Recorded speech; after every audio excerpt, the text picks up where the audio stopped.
Bonjour à tous, très heureuse de vous retrouver pour une nouvelle matinée de séance sur Public Sénat. Ce matin, je vous propose de suivre la discussion générale sur la proposition de loi visant à renforcer la protection de l'enfant. C'est un texte proposé par la sénatrice socialiste Michèle Meunier. Cette proposition de loi prévoit de renforcer et d'améliorer la loi du 5 mars 2016 réformant la protection de l'enfance. Elle fait suite à un rapport d'information publié au nom de la Commission des affaires sociales en juin 2014. Alors concrètement, le texte rappelle que dans tous les cas, l'intérêt de l'enfant doit être la préoccupation centrale du dispositif de protection de l'enfance. Tout de suite donc, je vous propose d'écouter la discussion générale.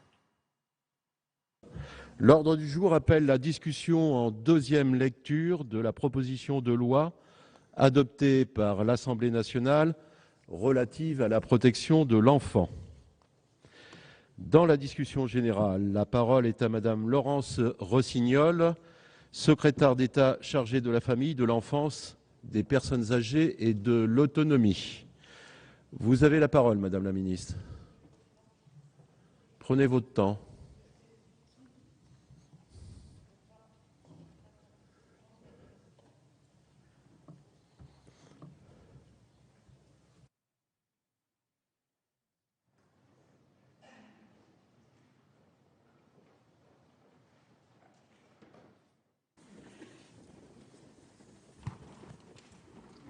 Monsieur le Président de la Commission des lois, Monsieur le Président de la Commission des affaires sociales, Madame la rapporteure, Monsieur le rapporteur pour avis, Mesdames, Messieurs les sénateurs et les sénatrices.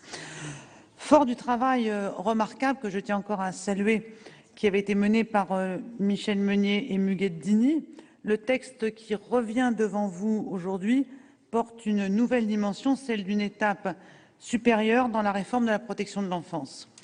Derrière cette ambition de réforme, il n'y a pas de gros effets d'annonce, pas de mesures cosmétiques non plus, mais une vraie concertation avec les acteurs de la protection de l'enfance pour construire ensemble une feuille de route dont la réalisation s'ancre dans le texte en discussion devant vous. C'est ce qui me permet d'affirmer avec tant d'assurance que ce texte est une véritable réforme, si je ne l'ai pas travaillé seul et qu'ensemble, nous avons toujours recherché le meilleur intérêt de l'enfant. La loi de 2007 relative à la protection de l'enfance est, je le répète, une bonne loi, mais après 10 années d'exercice, nous avons maintenant le recul nécessaire pour affirmer qu'aujourd'hui, une étape supplémentaire doit être franchie. Les acteurs de la protection de l'enfance sont engagés, attentifs et apportent au quotidien un soutien considérable aux enfants et à leurs familles. Cela est vrai dans la très grande majorité des situations. Mais que faisons-nous des autres? Ces situations qui, parce qu'on ne voit pas, parce qu'on ne se parle pas, parce qu'on manque matériellement de temps, parce qu'un maillon de la chaîne aura cédé ou manqué, ces situations qui passent entre les mailles du filet.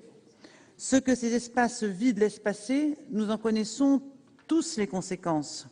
Des conséquences qui se rappellent régulièrement à nous, dans le cadre d'affaires judiciaires qui provoquent la stupeur. Marina, Lorenzo, Bastien en sont les tragiques sujets. Même s'il n'est ni souhaitable ni envisageable de se départir d'affect à l'évocation de la protection de l'enfance, vous le savez, je n'aborde pas ce sujet avec un sentimentalisme spectaculaire, même si souvent l'émotion est là. Pour aborder ce sujet ô combien sérieux, il faut à la fois de l'émotion et du recul.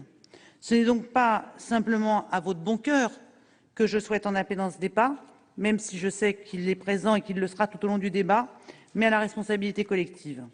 Au-delà de la responsabilité de chacun, je pense bien sûr à la responsabilité des départements qui sont chargés de cette politique.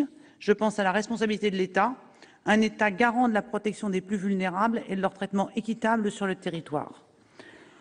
En matière de protection de l'enfance, de grandes disparités existent entre les départements.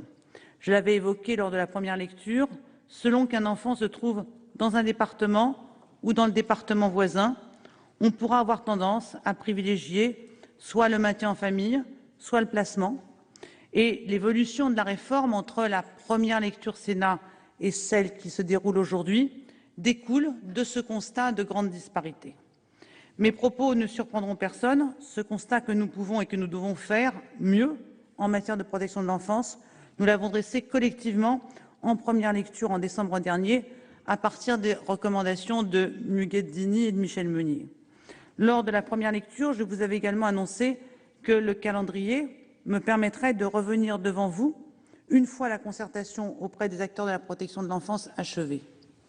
C'est chose faite. Pendant près d'un an, j'ai travaillé, j'ai écouté, j'ai remis en question mes propres a priori et compris que pour chaque enfant devait être construite une réponse singulière. J'ai rapidement senti, lors de mes déplacements, des visites de terrain, un grand besoin d'échange.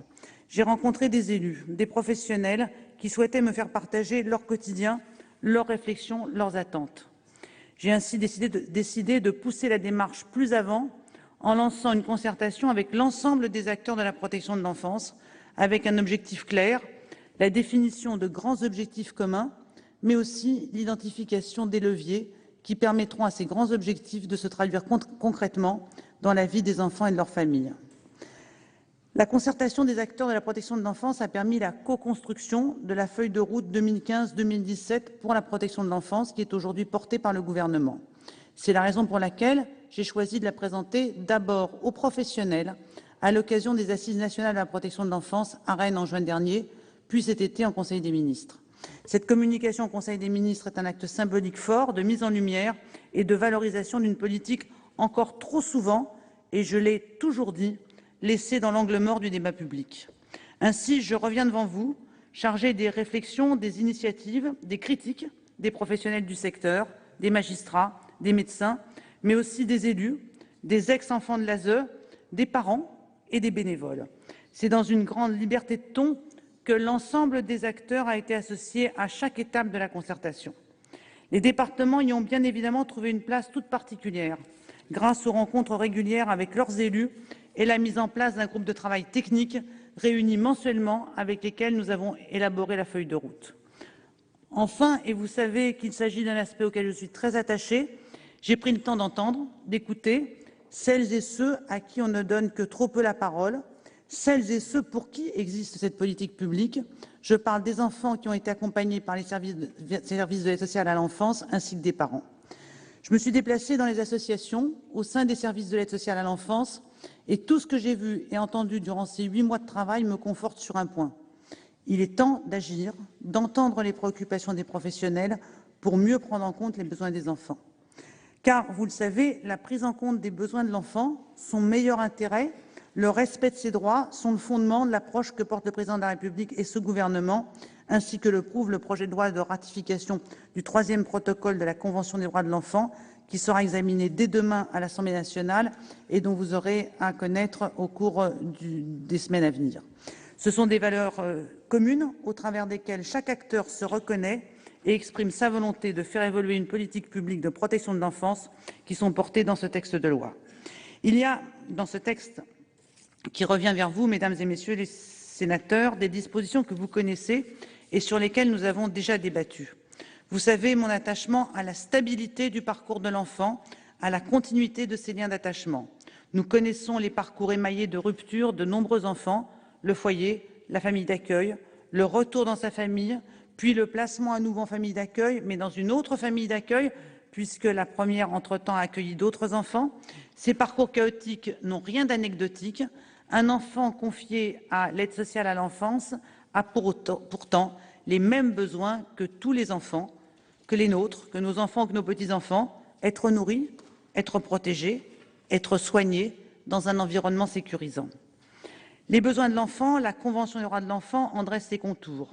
À partir de ces principes, il convient de travailler à une définition des besoins de l'enfant qui soit à la fois partagée et opérationnelle, c'est-à-dire traductible dans le quotidien des professionnels. La feuille de route prévoit ainsi l'organisation prochaine d'une forme de conférence de consensus sur les besoins de l'enfant, exemple de la pérennisation du travail en commun engagé avec les acteurs de la protection de l'enfance. L'inscription de la politique publique de protection de l'enfance autour du parcours de l'enfant et sa traduction en dispositions législatives a fait l'objet d'un relatif consensus dans le cadre du travail parlementaire des deux chambres. Comme je vous l'avais annoncé en première lecture, le texte revient vers vous aujourd'hui enrichi de nouvelles dispositions issues de la concertation. Elle vise à développer la prévention, à soutenir davantage les jeunes et à mieux protéger l'enfant. Personne au sein de cet hémicycle ne saurait affirmer que la bataille contre la maltraitance des enfants est aujourd'hui gagnée. Les affaires judiciaires que j'évoquais au début de mon propos disent les failles qui peuvent exister pour détecter, repérer, prévenir les situations de danger. Je sais qu'en plus de ne pas toujours savoir quoi faire, de ne pas toujours savoir comment faire, s'ajoute inconsciemment le refus de croire, d'imaginer que ses propres voisins, ses propres patients, avec lesquels on discute quotidiennement, que l'on visite depuis tant d'années, puissent aussi être des parents maltraitants. Il en va de ce qu'on projette autour de l'institution de la famille, parfois en complet décalage avec la réalité. Boris Cyrulnik disait « La famille, ce havre de sécurité, est en même temps le lieu de la violence extrême ». Dans cette approche, il nous faut donc d'abord déconstruire une partie de nos schémas de pensée, sans pour autant basculer dans une intrusion sans fondement. Tous les acteurs de la protection de l'enfance, les travailleurs sociaux, les professionnels de santé, les enfants et les familles eux-mêmes, nous ont dit l'urgence à mieux préparer et mieux accompagner les professionnels quand ils interviennent dans des situations de maltraitance, et ce, dès l'évaluation de l'information préoccupante. Beaucoup nous ont dit la nécessité de la saisine du juge des enfants pour prendre des décisions de protection quand il y a danger pour l'enfant. Je vous avoue avoir été surprise de voir plusieurs dispositions participant clairement de ces objectifs de lutte contre la maltraitance disparaître dans le cadre de l'examen de la Commission des affaires sociales. Plus généralement, je me suis interrogée sur la cohérence des amendements de suppression et sur leur sens. Je me suis rendu compte que les dispositions contestées ne l'étaient pas sur le fond, mais l'étaient en ce qu'elles risquaient ou risqueraient de mettre en cause la libre administration des collectivités territoriales. C'est pourtant un principe auquel je suis tout autant fermement attachée en tant qu'ancien membre de cette Assemblée, en tant qu'élu local et en tant que ministre de la République. Mais je suis aussi préoccupée à ne pas sacrifier les réalités de terrain sur l'autel des dogmes. Le respect du principe de la libre administration des collectivités ne s'oppose pas à l'exercice par l'État de ses responsabilités régaliennes. Il appartient à l'État de garantir sur l'ensemble du territoire national la prise en compte effective des besoins de l'enfant. De plus, qu'est-il ressorti de la concertation, du terrain? D'abord, l'isolement des départements dans la mise en œuvre de cette politique publique, le cloisonnement des politiques, l'absence de lisibilité des orientations nationales. Ce sont ces constats, partagés par les départements eux-mêmes, qui ont conduit le gouvernement à soutenir à l'Assemblée nationale des dispositions concrètes pour répondre à l'enjeu d'une meilleure coordination pour l'intérêt de l'enfant. Ce n'est pas la vision d'un État tutelle que porte ce texte, mais celle d'un État partenaire, présent pour les enfants aux côtés des départements, pour faciliter la mise en œuvre complexe de cette politique publique, à la fois interministérielle et décentralisée. Celle d'un État qui veille aux engagements internationaux qu'il a pris, ces engagements qui lui rappellent régulièrement la nécessité d'une stratégie globale pour l'enfance et en particulier pour les plus vulnérables, ainsi que celle d'une meilleure articulation entre l'État et les collectivités territoriales.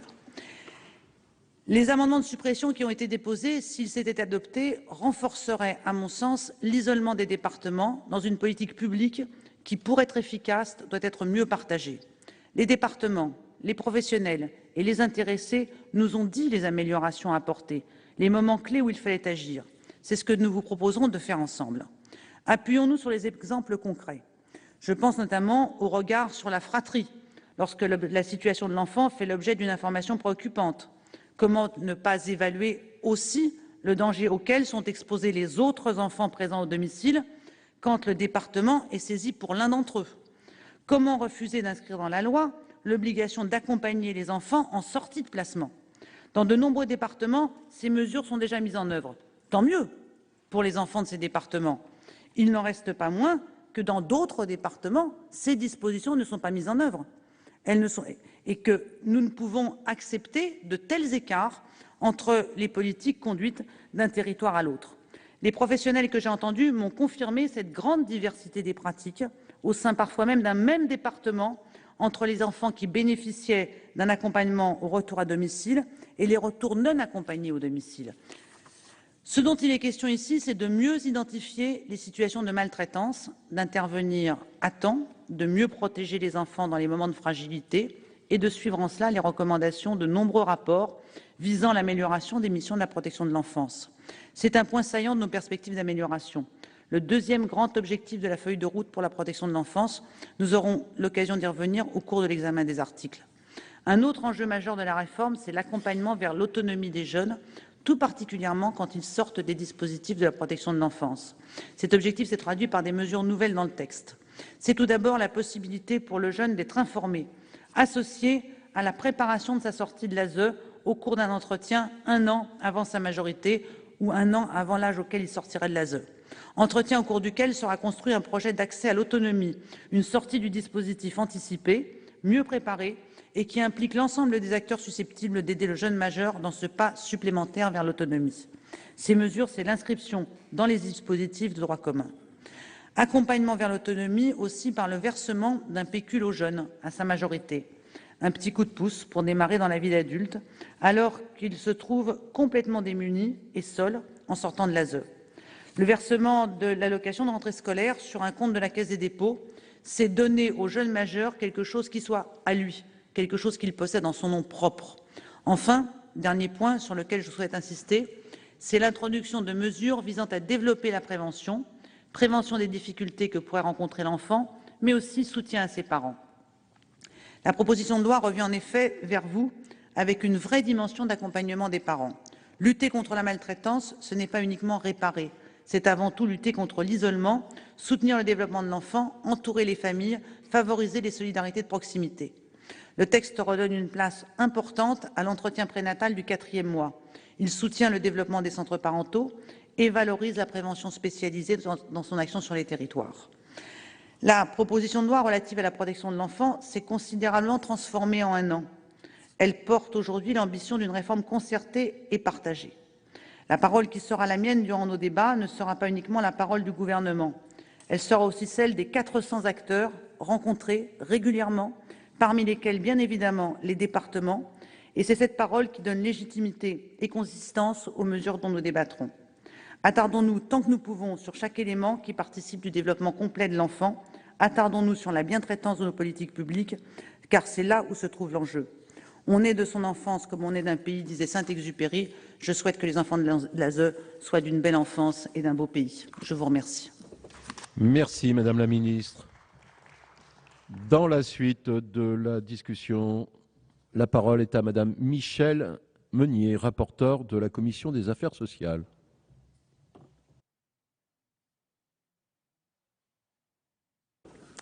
Monsieur le Président, Madame la Ministre, Monsieur le Président de la Commission des Affaires sociales, Monsieur le rapporteur pour avis de la Commission des lois, chers collègues, on ne peut que se féliciter lorsqu'une initiative émanant de notre Haute Assemblée est reprise par l'Assemblée nationale, encouragée par le gouvernement et nous revient pour une deuxième lecture. C'est le cas aujourd'hui de la proposition de loi relative à la protection de l'enfance que j'avais déposée il y a un peu plus d'1 an maintenant avec notre ancienne collègue Muguette Dini, à qui nous pensons bien évidemment ce soir. L'objet de cette proposition de loi était, je vous le rappelle, d'apporter des précisions et des ajustements nécessaires pour que le dispositif de la protection de l'enfance, réformé par la loi du 4 mars 2007, soit amélioré concrètement et précisément, et puisse enfin porter pleinement ses fruits sur l'ensemble du territoire national. Depuis nos travaux de première lecture, plusieurs événements dramatiques sont venus rappeler combien il est nécessaire d'agir pour que cette politique soit mieux pilotée et plus efficace. Il s'agit aussi de réinterroger certaines pratiques et certains principes qui guident aujourd'hui l'action des services départementaux, des juges et de l'ensemble des acteurs intervenant dans ce domaine. Le texte qui nous a été transmis par l'Assemblée nationale est différent de celui que nous avions adopté à l'unanimité le 11 mars dernier. Alors que le texte issu des travaux du Sénat ne comptait que 16 articles, celui dont la Commission des affaires sociales a été saisie en comptait 50. Cela montre que les députés et le gouvernement, qui, à l'origine de près de la moitié des articles nouveaux, se sont saisis de la réflexion que nous avions engagée et ont cherché à l'approfondir. En effet, Parallèlement à l'examen du texte par le Sénat en première lecture et avant sa transmission à l'Assemblée nationale, vous avez, Madame la Ministre, mené une large concertation associant les professionnels, les élus et l'ensemble des acteurs afin d'élaborer une feuille de route devant guider les actions en la matière pour la période 2015-2017. Vous venez de l'évoquer. Cette démarche complémentaire de la nôtre et venant légitimer et renforcer le processus de réforme de la protection de l'enfance a été utile et fructueuse. Ma collègue Muguette Dini et moi-même avons d'ailleurs apprécié d'y être fortement associés. Soyez-en remerciée ici, Madame la Ministre. Dans l'ensemble, les dispositions adoptées par le Sénat en première lecture n'ont été modifiées qu'à la marge. Les orientations qui sous-tendaient la proposition de loi ont été approfondies par plusieurs articles additionnels visant à améliorer les échanges d'informations entre les différents acteurs de la protection de l'enfance ou à sécuriser le recours à un tiers de confiance afin de garantir à l'enfant placé un cadre stable et familier. Le Sénat peut donc reconnaître son texte et la Commission des affaires sociales a ainsi adopté, sans les modifier, 19 des 50 articles qui lui ont été soumis. Sur certains points, l'Assemblée nationale a fait des choix différents de ceux du Sénat. Je pense notamment aux dispositions relatives aux modalités de révocation de l'adoption simple ou à l'introduction de la notion d'inceste dans le Code pénal. Je pense également à la création d'un Conseil national de la protection de l'enfance chargé de conseiller le gouvernement sur les orientations nationales de cette politique, proposition forte de notre rapport d'information. De même, à l'article 18, l'Assemblée est revenue au terme de délaissement auquel notre Assemblée avait préféré celle d'abandon. Sur ces sujets, la Commission des affaires sociales, souvent en accord avec la Commission des lois, a pris acte des positions de l'Assemblée nationale et vous proposera de ne pas revenir systématiquement au texte adopté par le Sénat en première lecture. L'Assemblée nationale a également souhaité aller plus loin en suivant des pistes d'amélioration identifiées par notre rapport d'information. La problématique des jeunes majeurs sortant des dispositifs de protection de l'enfance sans parvenir à s'insérer socialement et professionnellement, ou celle des mineurs isolés étrangers dont l'actualité montre à quel point elle est aiguë, était en effet en dehors du champ du rapport et de la proposition de loi initiale. Plusieurs articles nouveaux visent à y apporter des réponses. Enfin, des dispositions abordent la prévention qui doit s'exercer auprès des parents susceptibles de rencontrer des difficultés dans l'exercice de leurs responsabilités éducatives avant même la naissance de l'enfant. Je voudrais aborder, avant de conclure, un point sur lequel nos débats en commission révèlent un certain malentendu. La politique de protection de l'enfance est une politique décentralisée, placée sous la responsabilité du président du conseil départemental depuis la loi du 6 janvier 1986. La loi du 4 mars 2007 a renforcé ce rôle central de l'échelon départemental dans le pilotage de la protection de l'enfance. La présente proposition de loi vise à améliorer ce dispositif sans le remettre en cause. Elle n'a donc aucunement pour objet de revenir sur cette décentralisation. Il ne s'agit pas non plus d'imposer de nouvelles contraintes aux services départementaux de l'aide sociale à l'enfance. En effet, le Sénat, comme chacune et chacun d'entre nous ici, est particulièrement attaché à juste titre au rôle des départements et particulièrement sensible à la question des moyens dont ils disposent pour mener à bien les missions qui leur sont confiées. Néanmoins, même une politique décentralisée doit avoir une cohérence nationale et il revient au législateur de favoriser cette cohérence dans le respect de la libre administration des collectivités territoriales. Cela est particulièrement vrai en matière de protection de l'enfance, car nous devons à ces enfants, à tous ces enfants, la meilleure protection possible et partout sur le territoire. La loi de 2007 a, par exemple, prévu l'élaboration d'un projet pour l'enfant pour chaque mineur bénéficiant d'une prestation de l'ASE. Le rapport d'information que j'ai cité à plusieurs reprises a permis de constater que cette obligation est très inégalement mise en œuvre et que le contenu même de ce document est parfois très administratif et malheureusement pas assez tourné vers l'élaboration d'un réel projet répondant aux besoins de l'enfant. Sur ce sujet, comme sur d'autres, la proposition de loi vise à diffuser des bonnes pratiques, à prévoir des référentiels nationaux ou encore à ce que les présidents de conseil départemental élaborent, avec leurs interlocuteurs, des protocoles définissant la mise en œuvre des différents aspects de la protection de l'enfance. Pour les départements qui sont à la pointe en la matière, ces dispositions ne feront que consacrer des pratiques déjà bien ancrées. Elles aideront en revanche les autres qui n'ont pas encore pleinement mis en œuvre les orientations de la loi de 2007 à améliorer leurs dispositifs, et ce, dans l'intérêt des enfants.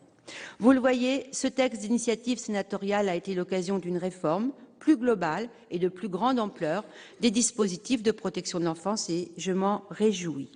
Parfois, la concision qui caractérisait le texte initial a quelque peu souffert, peu en souffrir.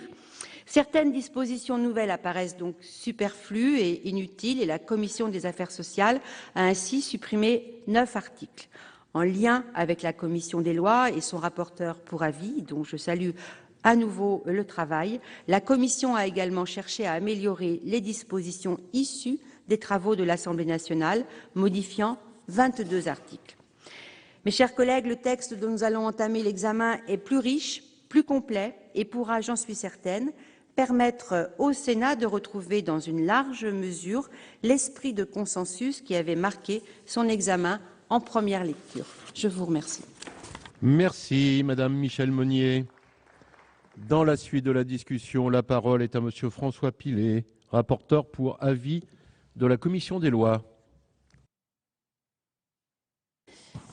Monsieur le Président, Madame la Ministre, mes chers collègues, la loi fondatrice du 5 mars 2007 réformant la protection de l'enfance, qui s'articulait autour de 3 grands axes, mieux prévenir, mieux signaler, mieux intervenir, fut initiée par l'un des nôtres, Philippe Bas, alors ministre de la Santé.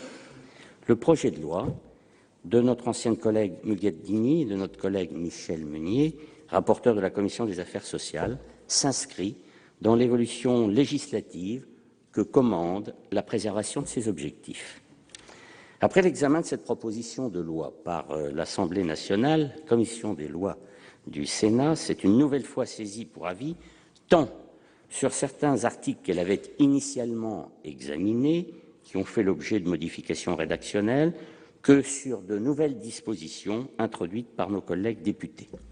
En effet, sur la trentaine de nouveaux articles, la moitié entre dans le champ de la compétence de la Commission des lois. Ces articles concernent les procédures d'assistance éducative, celles portées devant le juge de l'affaire familiale ou le tribunal de grande instance, ou qui visent des dispositions de droit civil ou de droit pénal.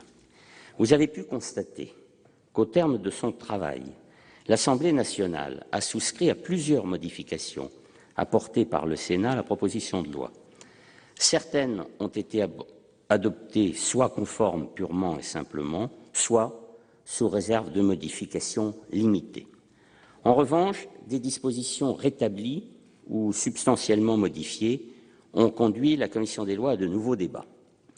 Consciente des réflexions et des apports constructifs de l'Assemblée nationale, notre Commission a essentiellement proposé de conserver au juge son pouvoir d'appréciation. La Commission des lois y est très attachée, craignant en quelque sorte la pétrification de certaines obligations fixées dans la loi qui nuiraient à l'orfèvrerie qui est nécessaire dans ce type de préoccupation, et a proposé de clarifier également la responsabilité de différents acteurs. Lorsqu'aucun élément nouveau, et seulement dans cette hypothèse, lorsqu'aucun élément nouveau n'avait été apporté au raisonnement et aux conclusions de première lecture, elle a proposé de revenir à la position initiale du Sénat. Enfin, dans sa rédaction d'articles initiaux modifiés ou d'articles nouveaux parfaitement fondés, il a été suggéré la levée de quelques incertitudes juridiques. Constatons sur un point qui avait suscité beaucoup de réserves, l'inceste, que le Sénat n'avait pas fermé la discussion, mais au contraire invité à une réflexion approfondie. Les travaux des deux assemblées ont, me semble-t-il, permis de parvenir, dans le dernier état du texte qui vous est soumis, à l'introduction de cette surqualification dans notre droit pénal, sans bouleversement susceptible de provoquer une nouvelle censure du Conseil constitutionnel. Aussi, comme je l'avais souligné lors du premier passage du texte devant notre Assemblée, l'objectif parfaitement résumé par Robert Badinter, consistant à construire un droit pénal répressif, mais aussi expressif, aura été atteint. Il n'appartient pas à un rapporteur pour avis d'alourdir la discussion. Je vous propose, pour les autres ajouts ou modifications restant en débat, de réserver ceux-ci aux discussions des amendements que je serai amené à présenter au nom de la commission des lois, dans l'espoir fort, réaffirmé, de parvenir à un vote unanime sur l'ensemble du texte. Merci, Monsieur François Pillet. La parole est à Monsieur Alain Milon, président de la Commission des Affaires sociales.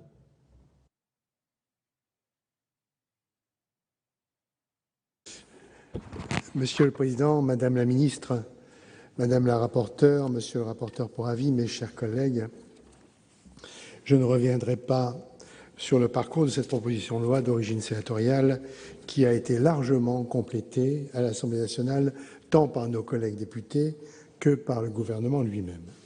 Je voudrais indiquer simplement que la Commission des affaires sociales a adopté mercredi dernier une cinquantaine d'amendements sur le texte dont nous allons commencer l'examen et qu'elle y a consacré près de 4 heures de discussion.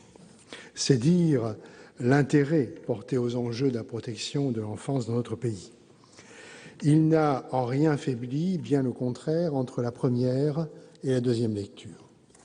Nos débats, auxquels a également contribué le rapporteur pour avis de la commission des lois, ont été nourris.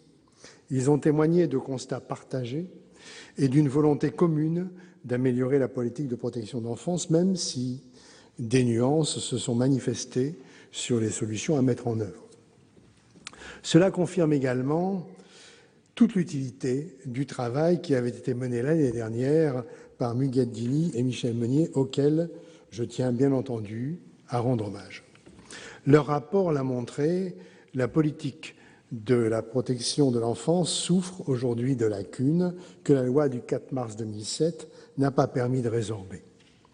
Ainsi, une réflexion doit être engagée sur la place respective des différentes mesures de protection et des différents modes de prise en charge. Les placements longs, sans perspective de retour en famille, sont l'angle mort du dispositif de la protection de l'enfance. Parmi les 150 000 enfants accueillis en protection d'enfance, la grande majorité pourra réintégrer à court ou moyen terme le domicile parental. On estime en revanche qu'environ un tiers d'entre eux, dont les parents connaissent des difficultés structurelles lourdes, passeront leur enfance en placement.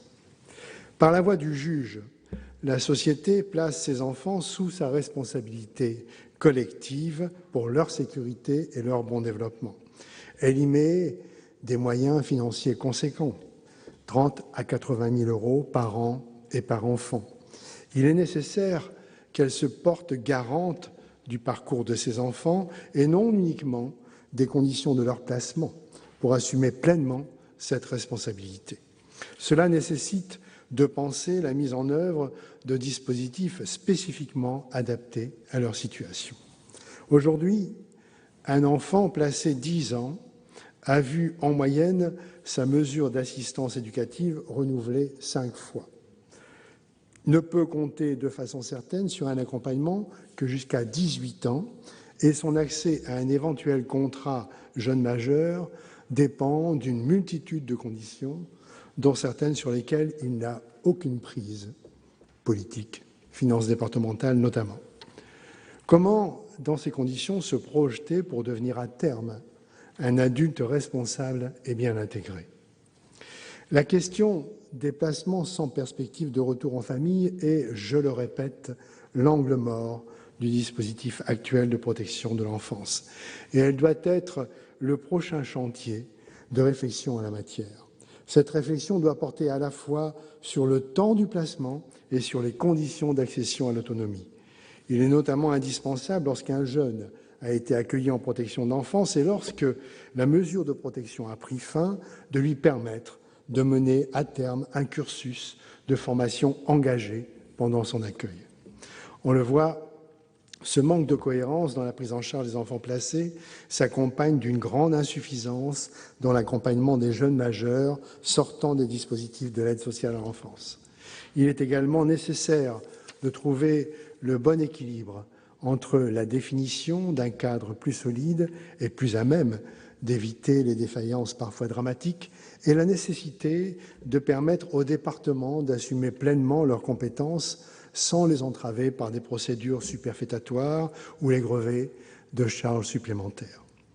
Fort de ce constat, qui, je le sais, est partagé sur les bancs de cet hémicycle, même si ce soir ils sont un peu clairsemés, nos débats permettront, j'en suis certain, d'avancer ensemble dans la voie d'une meilleure prise en charge des jeunes en danger. Je souhaite qu'au-delà des différences d'appréciation qui se manifesteront tout naturellement sur les discussions des amendements, le Sénat puisse se retrouver pour permettre à cette proposition de loi de poursuivre son cheminement. Je vous remercie. Merci, Monsieur le Président. Dans la suite de la discussion générale, la parole est à Madame Élisabeth Doineau.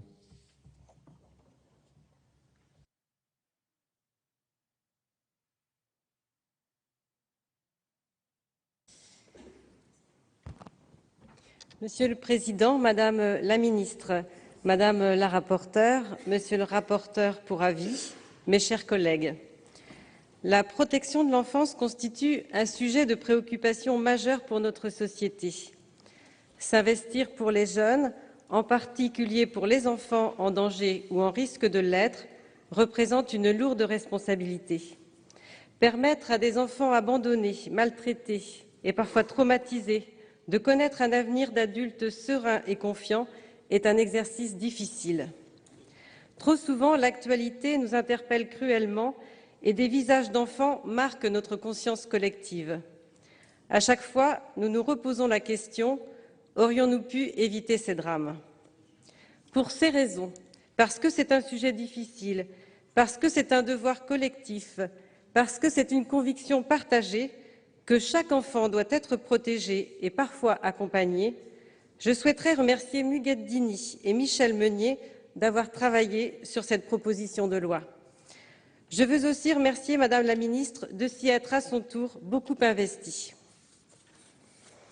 8 ans après le vote de la loi du 5 mars 2007, un bilan était certes nécessaire afin d'y apporter des améliorations significatives et des corrections attendues. Dans la foulée de cette loi, les départements, dès lors chefs de file de l'aide sociale à l'enfance, ont été animés d'une réelle volonté de faire évoluer leurs pratiques. Mais ils se sont rapidement heurtés à différentes difficultés. Tout d'abord, une augmentation du nombre de placements, plus 10% en moyenne depuis 2010, à une augmentation de la durée moyenne des placements, les situations des enfants confiés étant souvent très complexes, et à l'arrivée de jeunes étrangers isolés qui représentent à eux seuls 10% des jeunes accueillis, dans un contexte budgétaire particulièrement dégradé. Les conseils départementaux, face à des dépenses sociales en progression continue et menacés par une inadéquation des concours de l'État pour compenser leurs charges, sont confrontés à une véritable impasse budgétaire. Le résultat mitigé de l'application de la loi de 2007 par les départements est plus lié au manque de moyens qu'à une absence de volonté. Je ne puis d'ailleurs m'imaginer, Madame la Ministre, qu'il n'ait pas partagé cette angoisse avec vous. Regardons maintenant la proposition de loi et commençons par la gouvernance envisagée. Créer une nouvelle instance nationale que serait le Conseil national de la protection de l'enfance.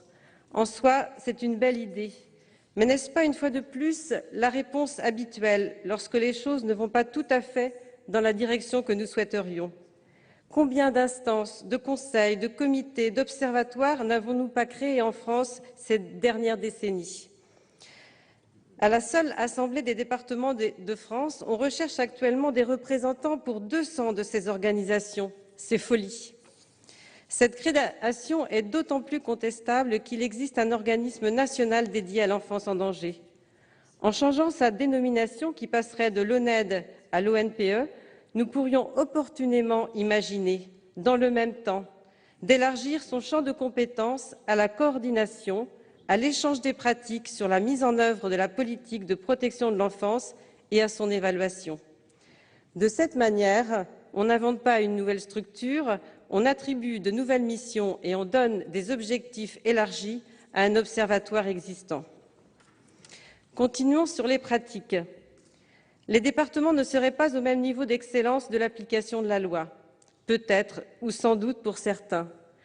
Je veux simplement rappeler que beaucoup d'entre eux ont mis en place les cellules de recueillement des informations préoccupantes, les observatoires départementaux, des comités de pilotage, des groupes pluridisciplinaires ou encore multipartenariaux, des groupes de travail pour l'élaboration, la mise en œuvre et l'évaluation des schémas départementaux de l'enfance, de la jeunesse et de la famille, sans oublier les instances territoriales de l'action sociale de proximité qui ont été étoffées. Que tout cela ne se fasse pas à la même vitesse est compréhensible. Comme je l'ai dit et ne cesserai de le rappeler, les moyens financiers et par voie de conséquence les moyens humains ont cruellement manqué dans une période de dégradation sociale. La loi de 2007 s'est probablement aussi heurtée aux peurs du changement, mais dans ce cas, les contrôles de l'IGAS peuvent constituer de véritables aides à la décision et un outil formidable d'évolution. Écrire des référentiels, élaborer des procédures, des protocoles, construire le projet pour l'enfant, conclure des conventions, mettre en place des grilles d'évaluation, tout cela relève de la méthode et la méthode appartient à ceux qui la mettent en pratique.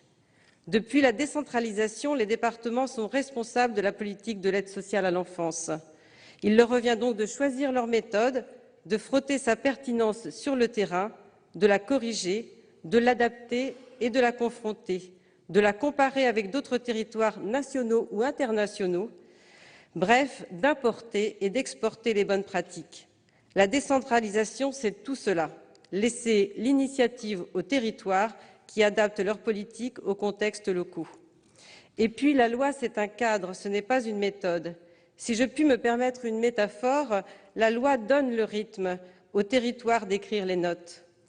Par ailleurs, ce qui est proposé dans cette loi ajoute de la complexité, alors qu'il faudrait plutôt mettre de l'huile dans les rouages. Et mettre de l'huile dans les rouages, c'est apporter des réponses en matière de pédopsychiatrie. C'est assurer les liens et les moyens pour une vraie coordination avec les services de la justice, de l'éducation, voire de la recherche. C'est lever les ambiguïtés sur les responsabilités de l'État, en matière d'accueil des jeunes étrangers isolés notamment. Avec un certain nombre de mes collègues, je m'opposerai pour toutes ces raisons aux propositions qui dictent et complexifient, à un moment particulièrement inopportun, marqué par l'extraordinaire amplification de la vulnérabilité et la raréfaction des financements publics. Par contre, animé par la volonté de se concentrer sur l'enfant, je soutiendrai toute mesure visant à stabiliser le parcours de l'enfant, à construire un projet stable pour l'enfant et à disposer d'un arsenal juridique pour protéger l'enfant et le jeune. La protection de l'enfance, c'est l'école de la rigueur, c'est l'école de la volonté et c'est l'école de l'humilité. À ce stade de mon intervention, je veux saluer le travail qui est fait par l'ensemble des personnels institutionnels et associatifs. Entre doute et satisfaction, ils se mobilisent au quotidien pour protéger et accompagner les enfants et les jeunes en danger ou en risque de l'être. C'est une lourde mission et comme les élus, ils attendent qu'on leur en facilite l'exercice. L'envie, le courage et la méthode ne suffisent plus. Il nous faut y consacrer des moyens. Merci, Madame Elisabeth Doineau. Dans la suite de la discussion générale, la parole est à Madame Laurence Cohen.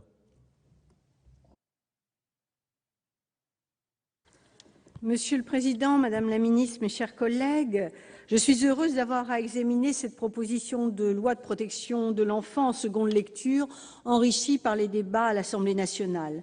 Je voudrais remercier à mon tour nos collègues Michel Meunier et Muguette-Dini qui, par leur détermination, ont fait la démonstration de l'utilité des initiatives parlementaires. Cette proposition a pour objectifs principaux l'amélioration de la gouvernance nationale et locale, la sécurisation du parcours de l'enfant placé et l'adaptation de son statut sur le long terme. Tout d'abord, je veux dire que nous soutenons l'article 1er du texte qui propose de créer auprès du Premier ministre un Conseil national de la protection de l'enfance. La création de cette instance de pilotage interministériel répond à la nécessité d'améliorer la coordination entre les différents acteurs ainsi qu'entre l'échelon local et l'État.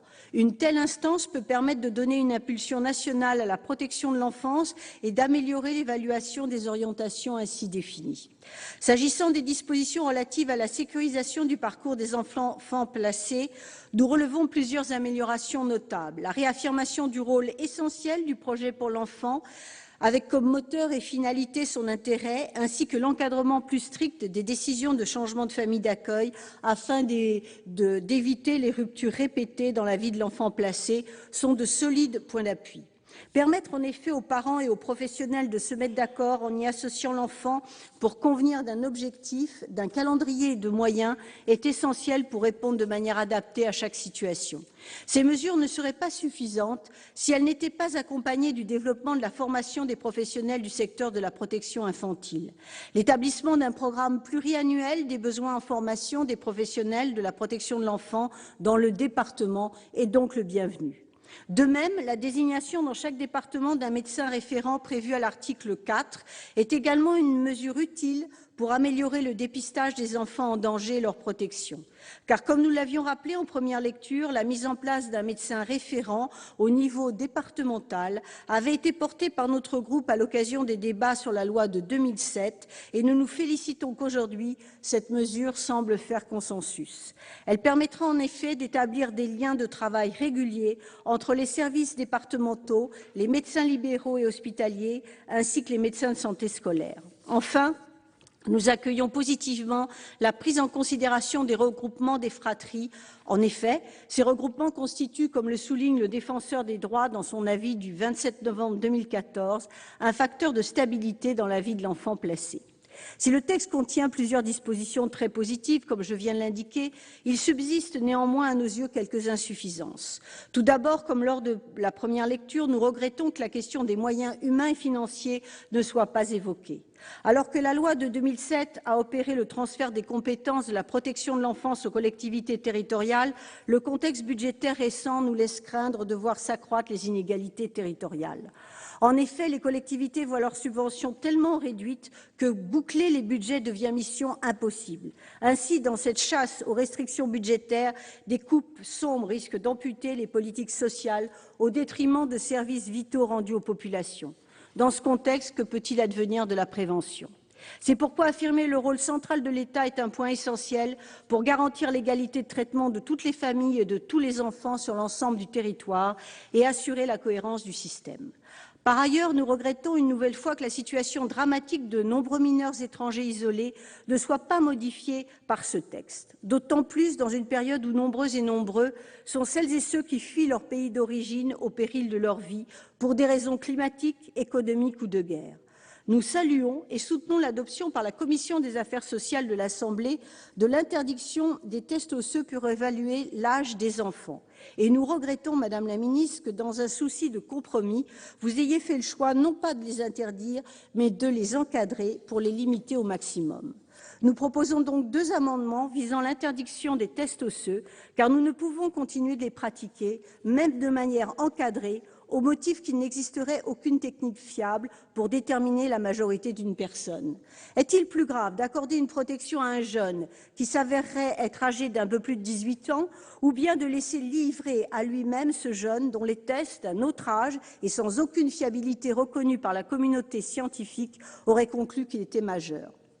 Comme certains de nos collègues, députés socialistes, écologistes et communistes Front de gauche l'ont fait à l'Assemblée, je porterai cette exigence avec mon groupe ici, dans le cadre de cette seconde lecture.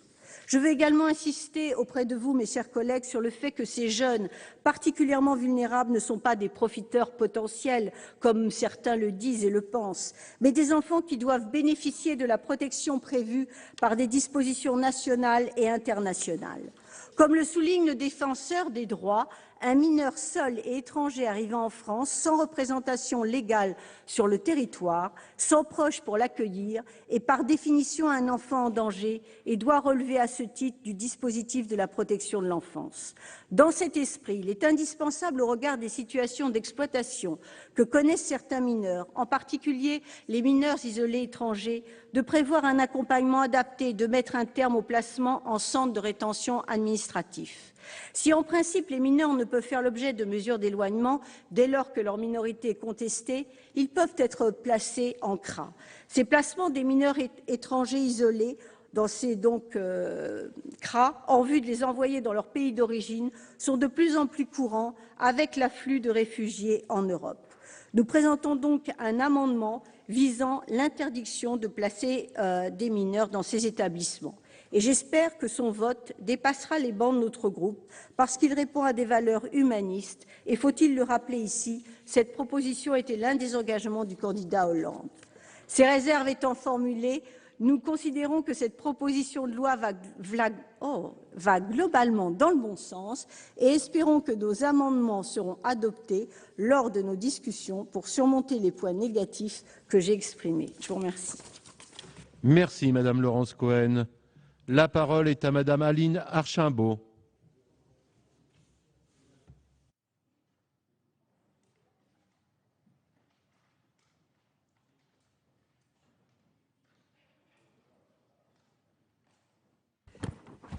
Monsieur le Président, Madame la Ministre, Monsieur le Président de la Commission des Affaires sociales, Madame la rapporteure, Monsieur le rapporteur pour avis, chers collègues, la loi de 2007 sur la protection de l'enfant avait déjà fait beaucoup pour que les mécanismes de protection des enfants soient le plus efficients possible, mais des manquements, des difficultés de réalisation sur le terrain subsistaient.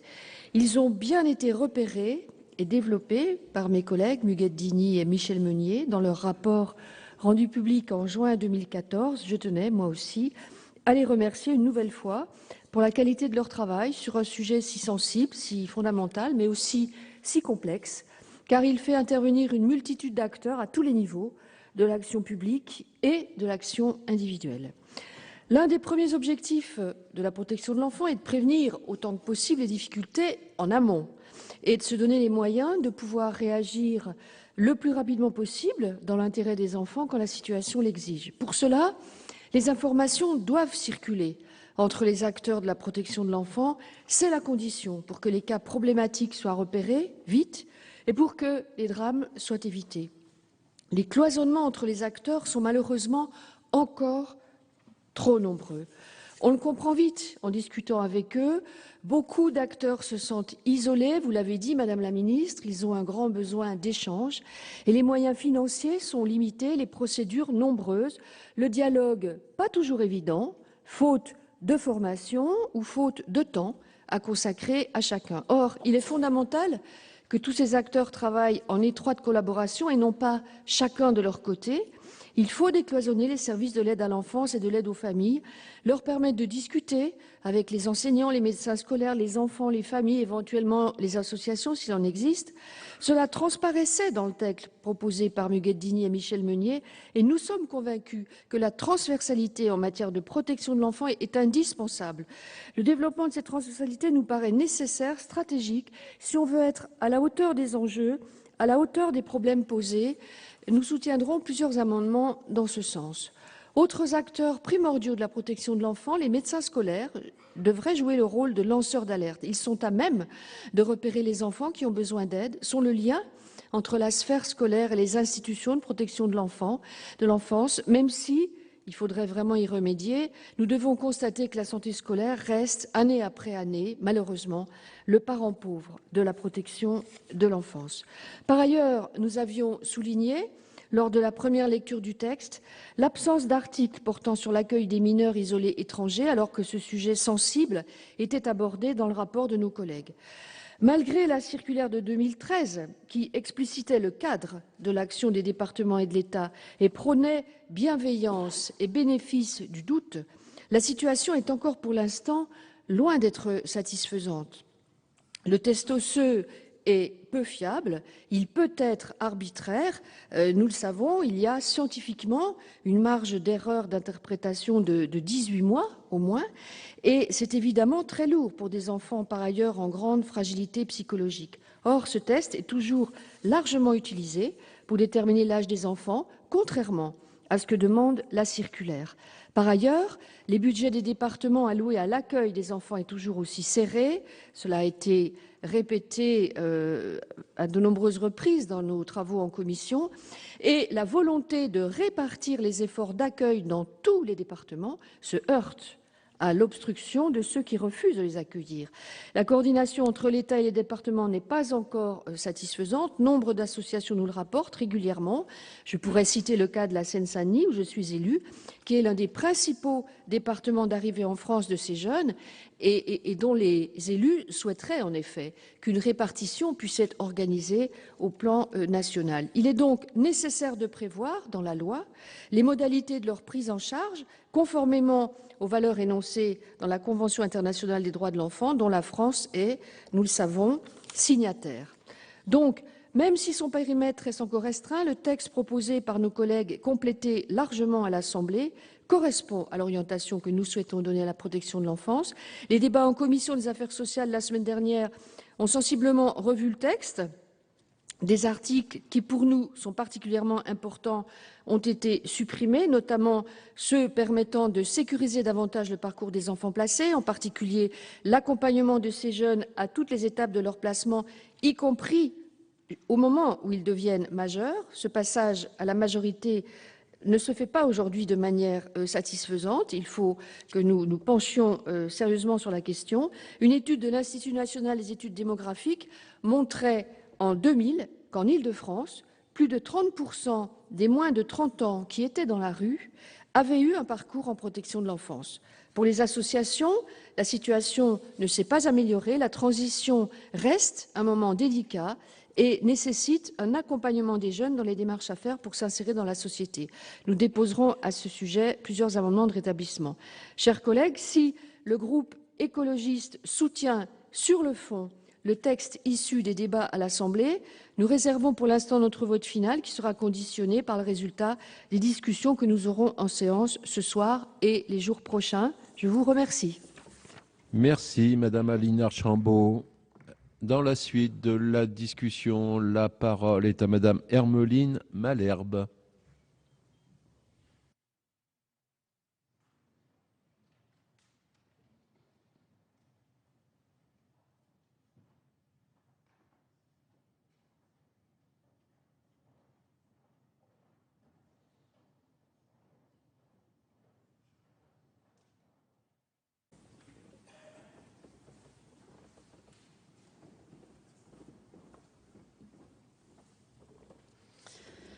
Monsieur le Président, Madame la Ministre, Mesdames et Messieurs, mes chers collègues, cela fait près d'un an que nous avons examiné ce texte en première lecture et à l'époque, je commençais mon intervention en vous rappelant que je vous avais remis quelques mois auparavant, Madame la Ministre, le 9e rapport de l'Observatoire national de l'enfance en danger, l'ONED. Le 26 mai dernier, je vous ai ainsi présenté le 10e rapport, cette fois, de l'ONED en tant que présidente du groupement d'intérêt public Enfance en danger. Ce rapport dit notamment que le nombre de mineurs bénéficiant d'au moins une mesure de prise en charge de la protection de l'enfance est passé de 275 000 à 284 000 entre 2011 et 2012. Il nous montre surtout que les situations sont extrêmement variables d'un département à l'autre.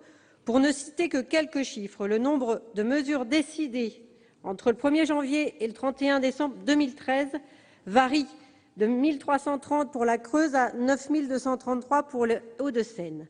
Le nombre de mesures terminées entre le 1er janvier et le 31 décembre 2013 varie de 908 dans le Lot-et-Garonne et de 6 463 pour le Finistère.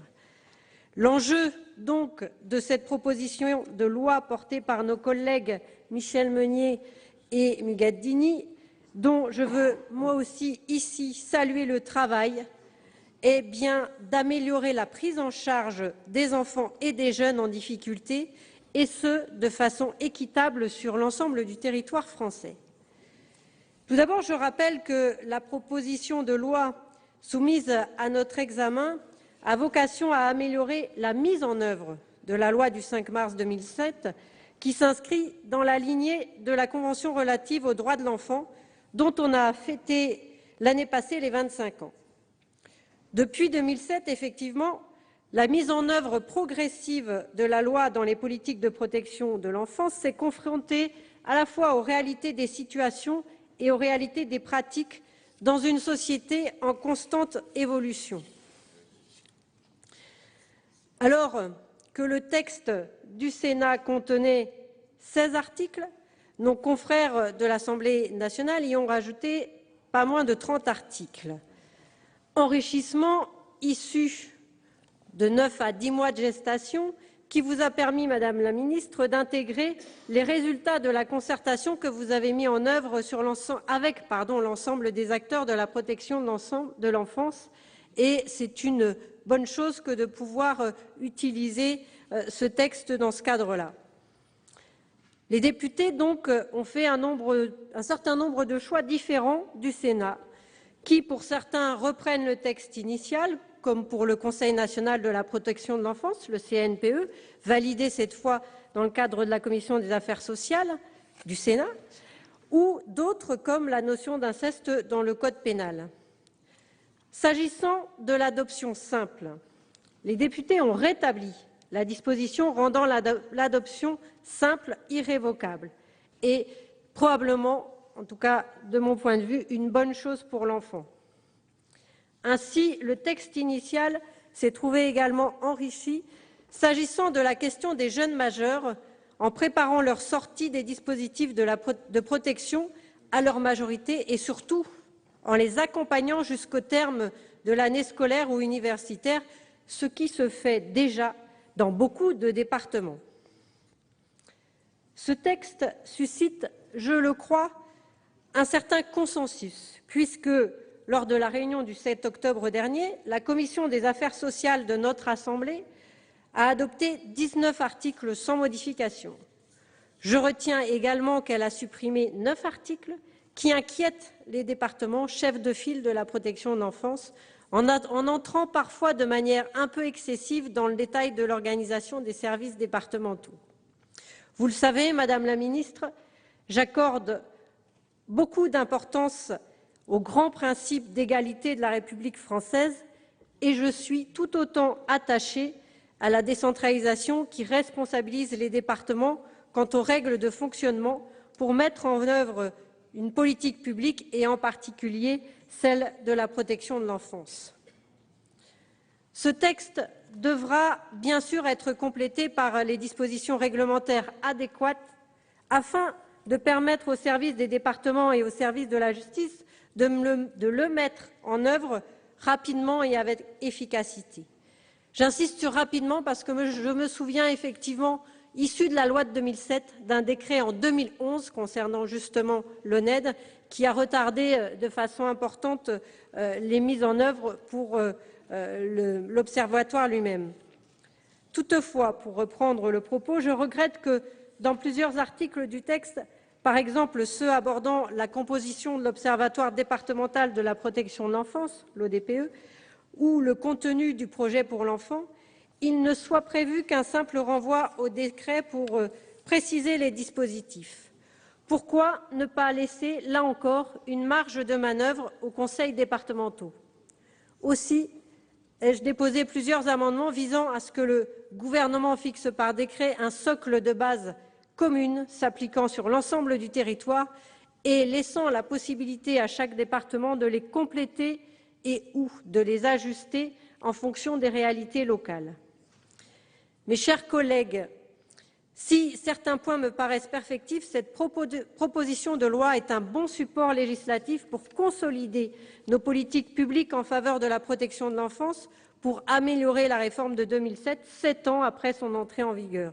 Et l'enjeu est bien de faciliter, via la loi, le travail des professionnels, de tous les professionnels qui interviennent auprès des enfants, des jeunes, des familles.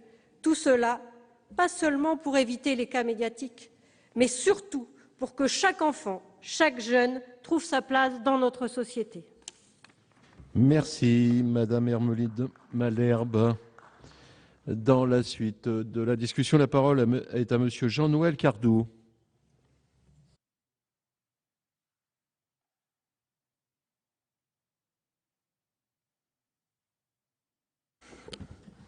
Monsieur le Président, Madame le Ministre, Madame et Messieurs les rapporteurs, chers collègues, je ne reviendrai pas au nom de mon groupe sur les propos qui ont été tenus par nos excellents collègues, président de commission Alain Milon et François Pillet pour la commission des lois, sur les problèmes de fond.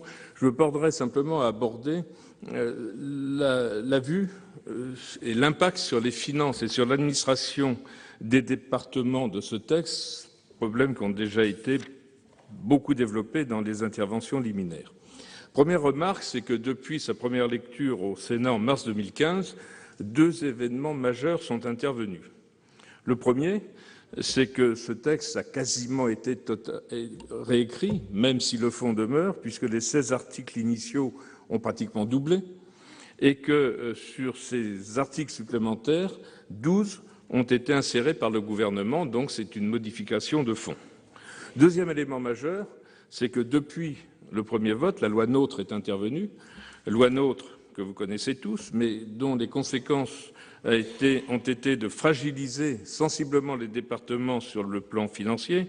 Je rappellerai simplement qu'en attribuant 50% de la cotisation de la valeur ajoutée aux régions, les finances des départements à terme risquent d'être obérées de près de 4 milliards d'euros, ce qui n'est quand même pas neutre et qui contribue à asphyxier davantage ces collectivités. Je rappelle aussi au passage que l'aide sociale à l'enfance est le 3e poste de dépenses sociales du département.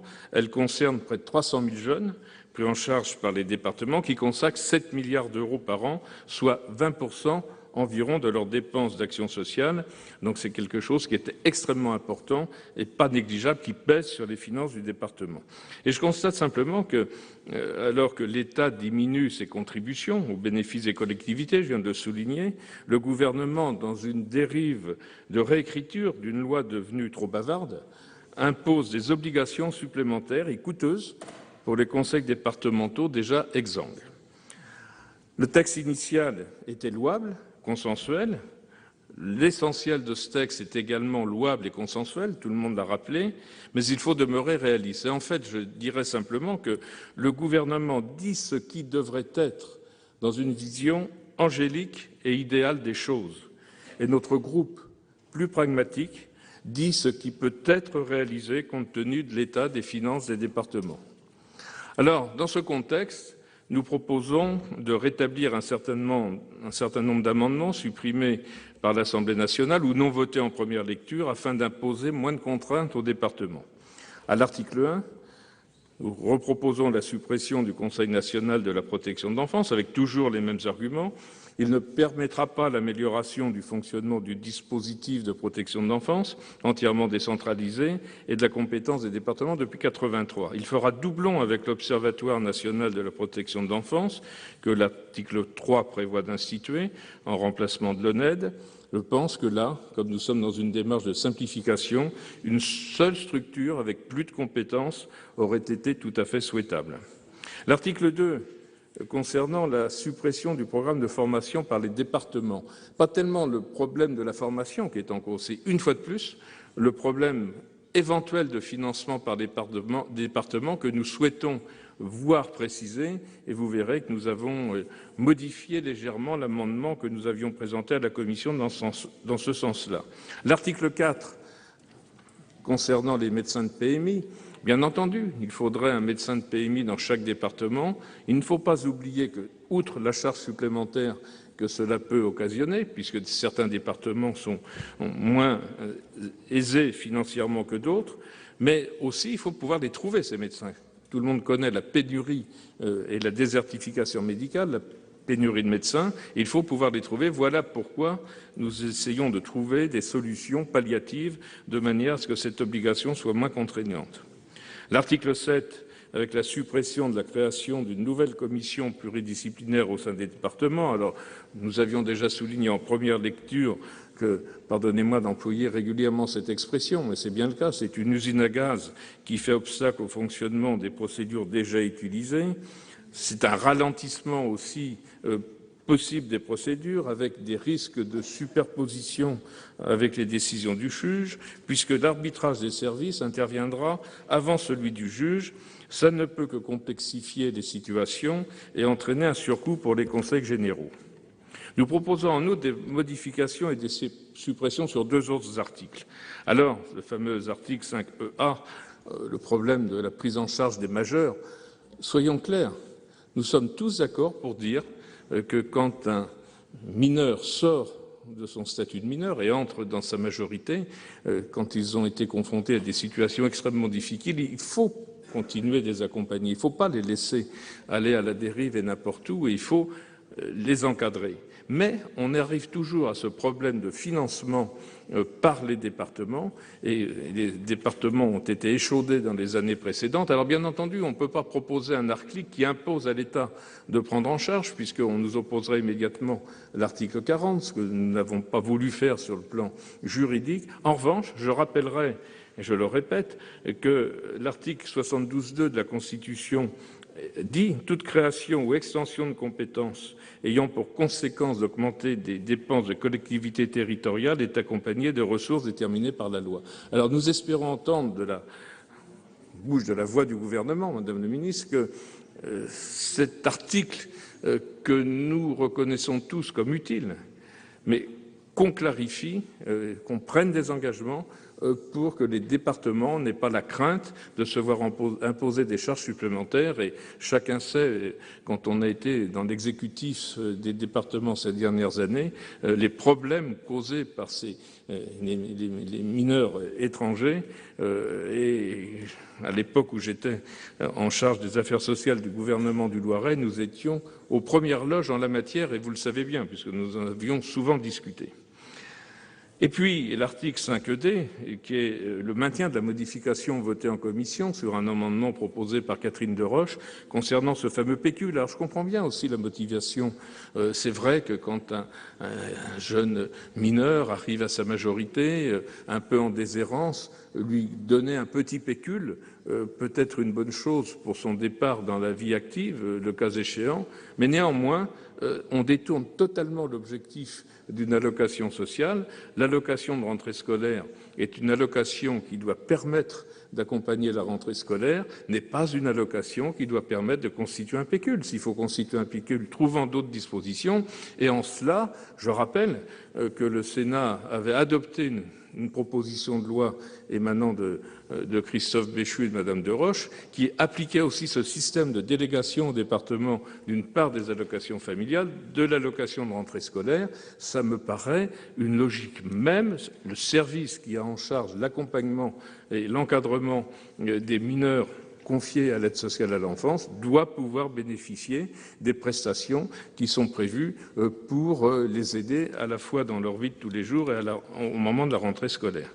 Donc voilà les principaux amendements. C'est quand même pas énorme par rapport au texte que nous avons en face de nous, qui, je le répète, est relativement consensuel. Je crains simplement que les dispositifs proposés, auxquels je viens de faire allusion, risquent de complexifier tant sur le plan administratif que sur le plan financier, les bonnes démarches qui sont engagées dans la prise en charge des enfants. Voilà pourquoi notre groupe va présenter ces amendements que je viens de décrire très succinctement, nous les verrons dans le détail, et cette présentation a lieu dans une démarche pragmatique et de bon sens pour atténuer cette complexité, sans bien sûr mésestimer l'objectif initial de protection de l'enfance, parce qu'on est au cœur du problème, et là je crois que tout le monde est d'accord. Alors j'espère que nous pourrons être entendus sur ces éléments qui, je pense, pour tous les exécutifs des conseils départementaux, sont des arguments de bon sens, qui le comprendront, parce qu'on ne peut pas tout faire tout de suite, même si c'est des objectifs louables. Donc nous espérons être entendus. Nous espérons que la plupart des amendements que nous présenterons soit seront votés, soit nous aurons des engagements sur les problèmes que nous posons. Et si tel est le cas, eh bien, pour ne pas faire obstacle au consensus qui règne actuellement pour le vote de ce texte, eh bien, si nous avons satisfaction sur ces propositions, eh bien, nous voterons le texte. Merci, Monsieur Jean-Noël Cardoux. La parole est à Madame Claire-Lise Campion.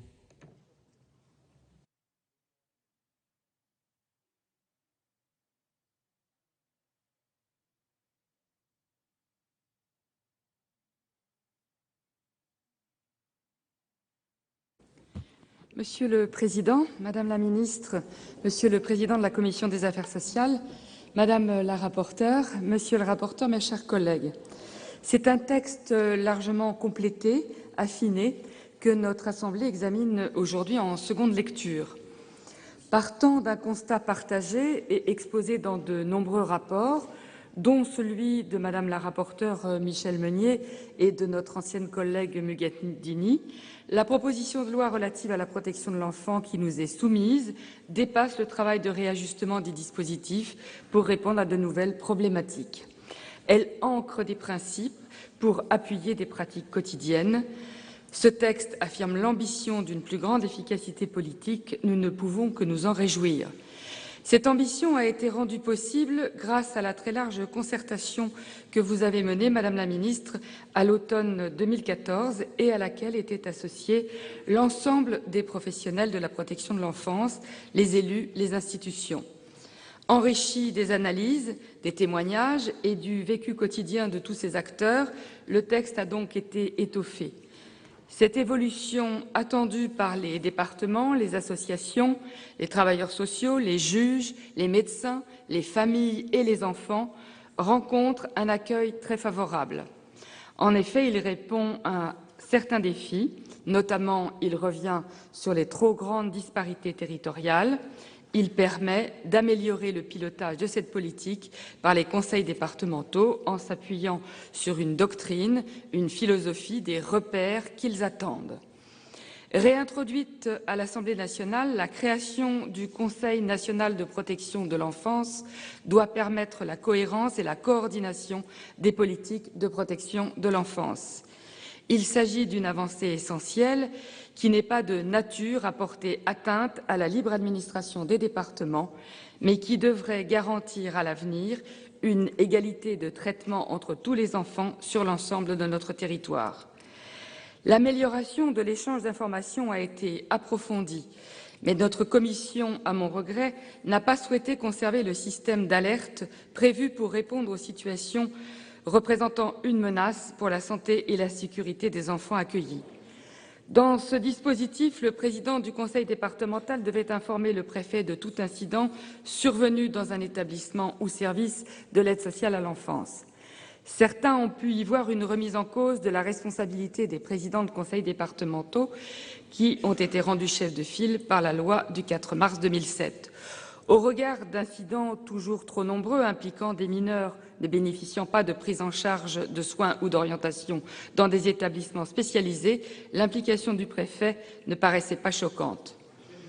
Dans le souci de l'intérêt de l'enfant, l'Assemblée nationale a souhaité préciser le contenu du projet pour l'enfant. Ce dernier en devient l'acteur central et est associé à son élaboration. La place des personnes qui s'impliquent auprès de lui y est reconnue. C'est un point important qui concourra à lutter contre des placements changeants en utilisant, lorsque c'est l'intérêt de l'enfant, les ressources de son environnement proche. Cette approche sera de nature à éviter les ruptures et favorisera la stabilité du parcours de l'enfant.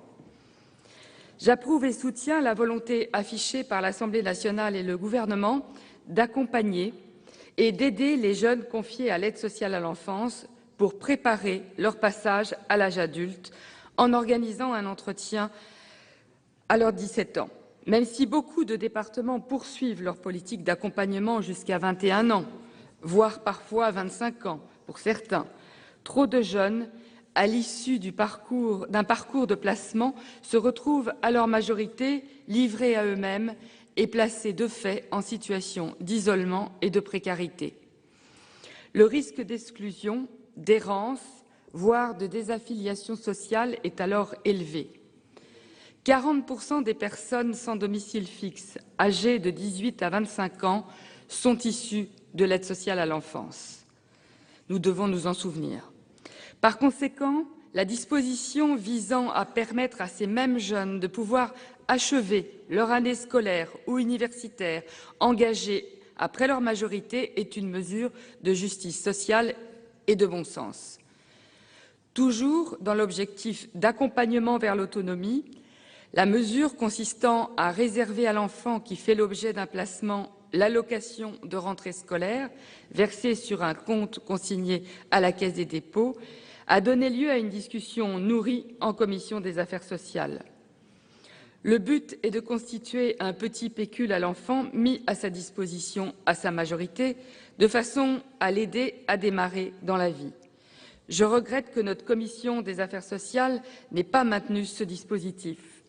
Le choix qui a été fait de restituer au département cette allocation est une mesure de nature purement symbolique et serait tellement plus utile aux jeunes. Notre commission a par ailleurs confirmé la mesure adoptée à l'Assemblée nationale qui sécurise l'accueil d'un enfant par un tiers à titre bénévole qui s'engage à établir une relation durable avec l'enfant. Cette évolution permettra, je l'espère, le développement de ce type de parcours. La proposition de loi s'est également enrichie d'un article qui renforcera la prévention en soutenant les parents durant la période périnatale. Il s'agit de proposer systématiquement un entretien prénatal au cours du 4e mois de grossesse. Mes chers collègues, le texte que nous allons examiner ce soir intègre des avancées majeures qui concourent à donner un cadre, des repères. Par les solutions qu'il propose, le parcours de l'enfant sera davantage sécurisé et les conditions d'existence au quotidien des enfants protégés en sortiront améliorées. La loi du 4 mars 2007 s'en retrouve ainsi confortée. Je tiens à saluer encore le travail de nos deux collègues. J'adresse une pensée amicale à Muguette Dini, qui, nous le savons, suit nos travaux. L'implication de notre rapporteur Michel Meunier, qui, avec détermination, nous a fait partager ses convictions, a permis de parvenir à un texte, mes chers collègues, qui, je l'espère, fera ou aurait dû faire consensus. Je vous remercie. Merci, Madame Claire-Lise Campion. La parole est à Madame Corinne Imbert.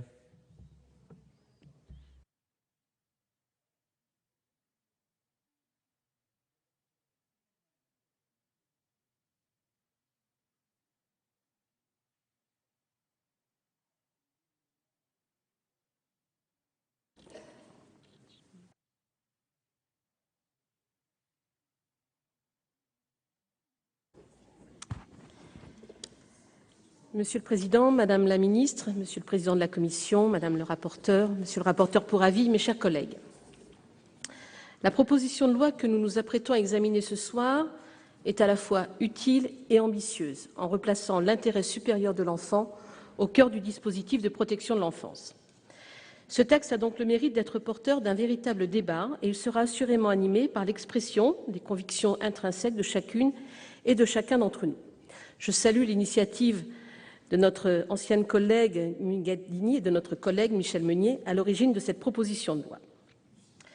Au-delà de l'analyse partisane de ce texte qui nous est transmis en deuxième lecture, la protection de l'enfance est un sujet qui doit nous unir de par sa finalité.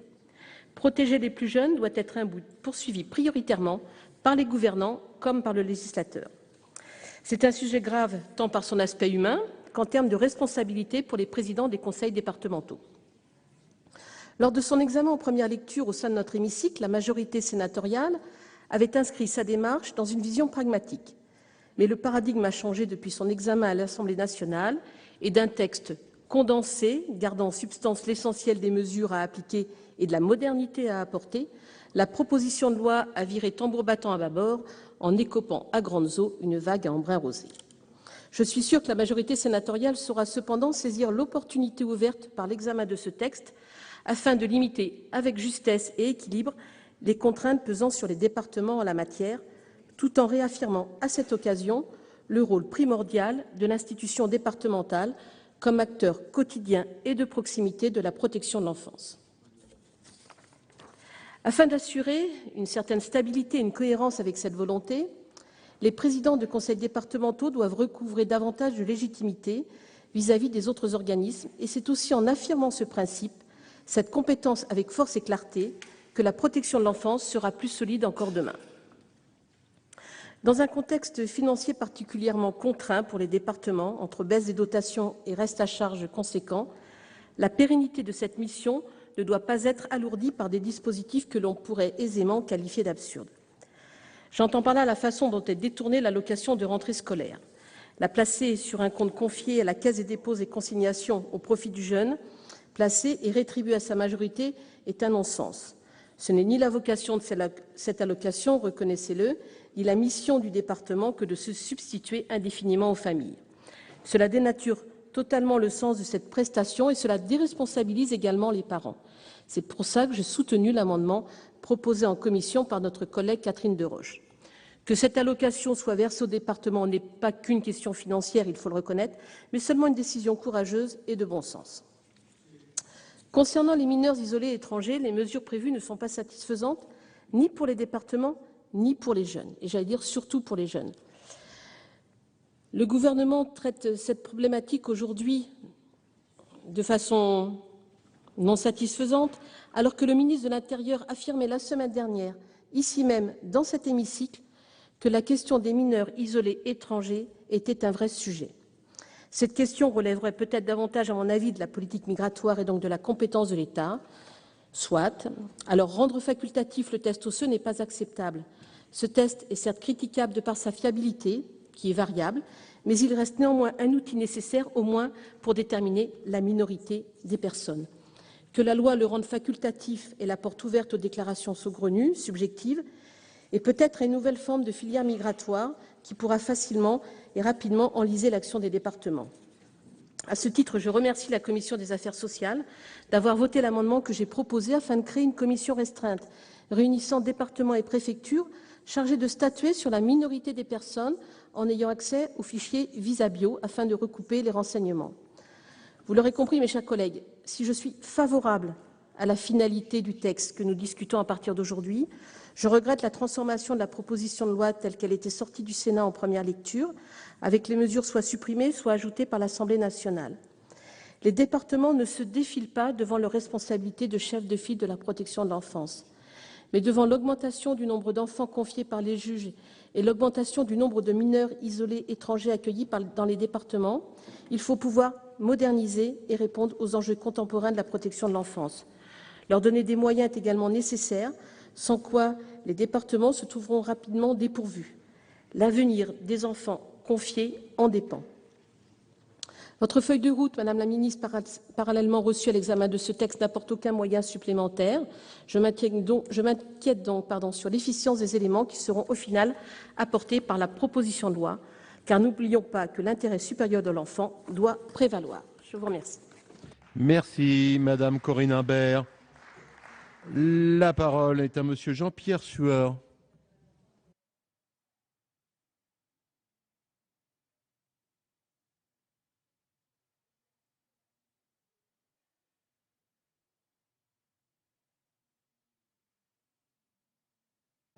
Monsieur le Président, Madame la Ministre, mes chers collègues, je ne dérogerai pas en commençant par les compliments mérités et sincères à l'égard de Madame Michèle Meunier et de Madame Huguette Dini, qui ont suscité cette proposition de loi.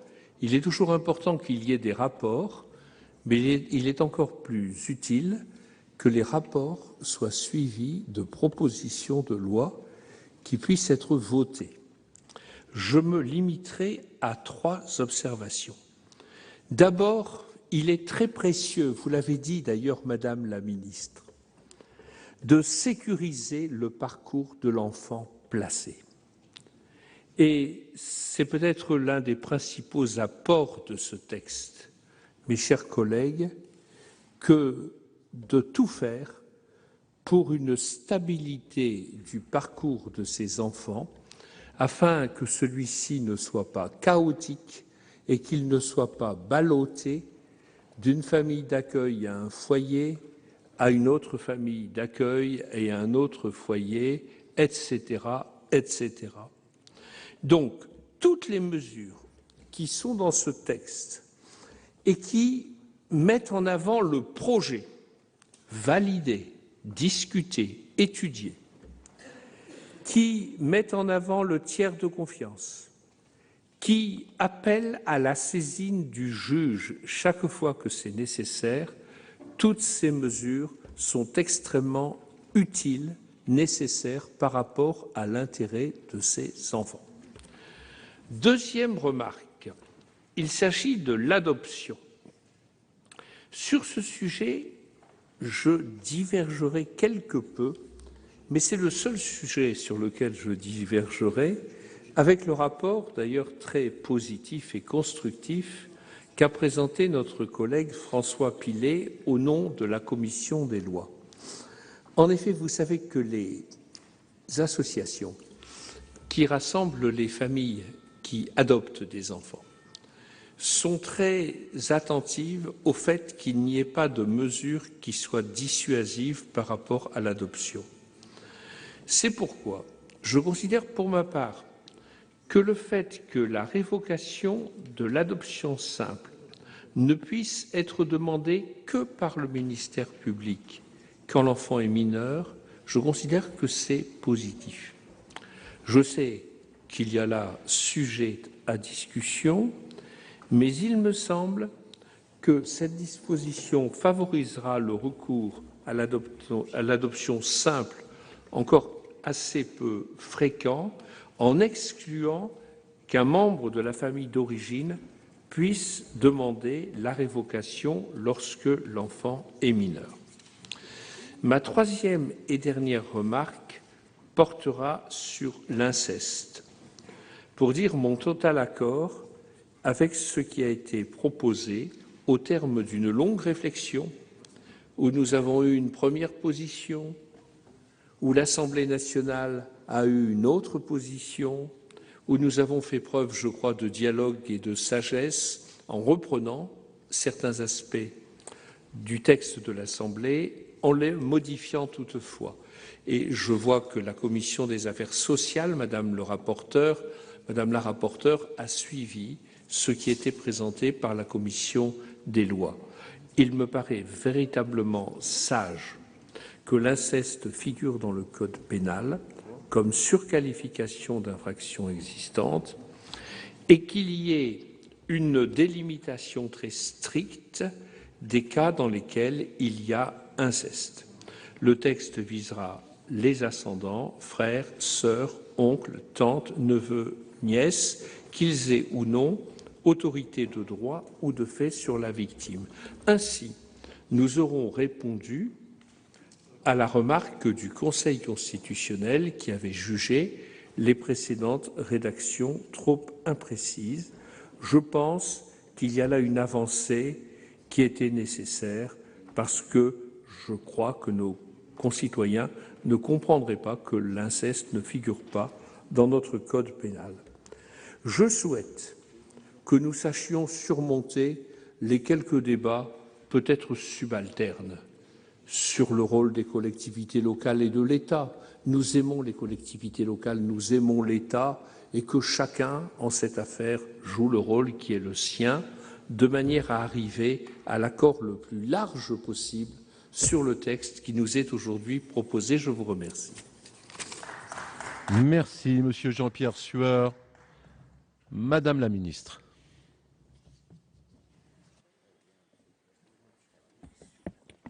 Plusieurs remarques à la suite de la discussion générale. D'abord, je voudrais remercier chacun des intervenants pour les apports qu'il a fournis à la discussion, et particulièrement les rapporteurs et le président de la commission des affaires sociales.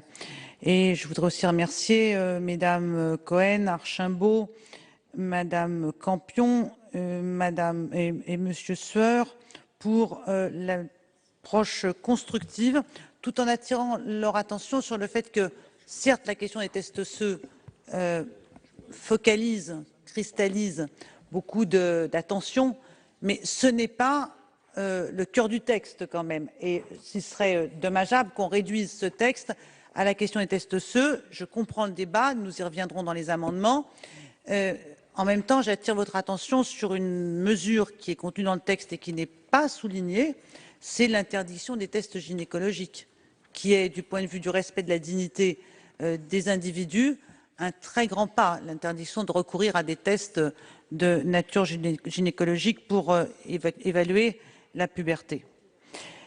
De toute une série d'interventions qui ont été faites, beaucoup trouveront leur prolongement dans la discussion des amendements et des articles. Je ne souhaite pas anticiper sur cette phase-là. Je voulais en revanche revenir sur quelques aspects du texte. Le premier, et je n'ai pas pris le Sénat par surprise, je l'avais dit il y a un an, quand nous avons examiné le texte en première lecture, j'avais indiqué que je profiterais de ce véhicule législatif qu'était la proposition de loi du Sénat pour explorer le plus loin possible à la fois le bilan et les évolutions nécessaires à la loi de 2007 en partant de l'observation du terrain et de l'exercice réel des missions de protection de l'enfance. Donc, je l'avais dit à ce moment-là, j'ai conduit la concertation et il est vrai qu'une partie des amendements adoptés à l'Assemblée nationale émanent du gouvernement et sont la traduction de la concertation. De cette concertation, il ressort plusieurs choses. Premièrement, et je crois que c'est insuffisamment pris en compte, la grande disparité des politiques conduites dans les différents départements, donc la grande disparité des destins des enfants accueillis par l'aide sociale à l'enfance. Des rencontres que j'ai eues avec les départements, et je crois pouvoir dire que j'ai largement construit un dialogue. Je l'ai commencé avant les élections départementales avec les vice-présidents chargés de la protection de l'enfance. Je l'ai poursuivi après les élections départementales avec, dans certains cas les mêmes, dans un certain nombre d'autres cas, des nouveaux, dans les mêmes conditions et avec la même qualité de dialogue. Et ce que j'observe, c'est que si les départements sont effectivement attachés au principe de libre administration des collectivités, en même temps, le besoin de pilotage national de la politique de protection de l'enfance a été exprimé de manière constante. Et quand j'ai réuni les départements, que ce soit les élus, que ce soit les directeurs enfance-famille des départements, tous ont exprimé le même besoin d'un pilotage national de la politique de protection de l'enfance, c'est-à-dire d'une assise à la fois doctrinale, philosophique, des buts et des missions de cette protection de l'enfance. Et je ne crois pas qu'on puisse opposer la nécessité d'un pilotage national et la libre administration des collectivités locales. Les deux s'articulent dans bien des domaines de compétences des collectivités territoriales. La troisième remarque que je voulais faire, c'est que, bien entendu, j'ai eu en tête la question de l'impact sur les finances des collectivités départementales des mesures que je proposais. Bien entendu, s'il n'y avait pas de contraintes budgétaires, j'aurais pu traduire bien d'autres demandes des départements, bien d'autres demandes émanant des départements. J'ai eu cette préoccupation en tête et je regrette que dans les interventions qui ont été faites, vous vous soyez focalisé sur certains articles sans prendre la cohérence du texte. La cohérence du texte conduit très probablement à court terme à réduire les dépenses des collectivités en matière de protection de l'enfance. Quand aujourd'hui, auprès d'une même famille, interviennent parfois 10 travailleurs sociaux de différentes structures, j'ajoute aussi les services de l'État, magistrats, voilà. 10 personnes sont mobilisées autour d'une même famille.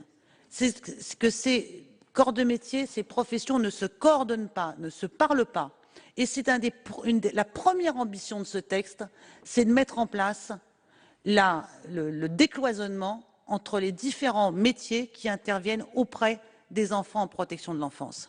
Et je suis convaincue qu'il y a dans cette démarche des économies importantes qui seront au profit des départements, mais que ces économies supposent d'abord une évolution des pratiques avec effectivement une prise en compte différente des questions de formation et en particulier dans la dimension pluridisciplinaire, pluri-institutionnelle des formations.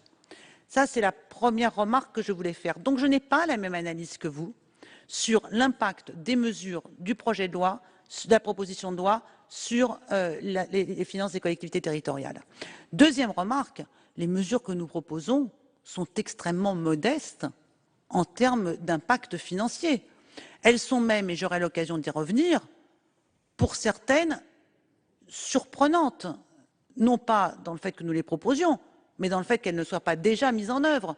Quand nous indiquons dans la loi que lorsqu'un enfant est rendu à sa famille après avoir été placé, qu'il est nécessaire que le département organise, continue de suivre cette famille, je pense que nous avons là des mesures de prévention qui seront incontestablement, là encore, bénéfiques pour les finances des collectivités locales. En sachant qu'un enfant placé coûte entre 40 000 et 60 000 euros par an au département, la prévention en la matière ne peut être que facteur d'économie pour les départements.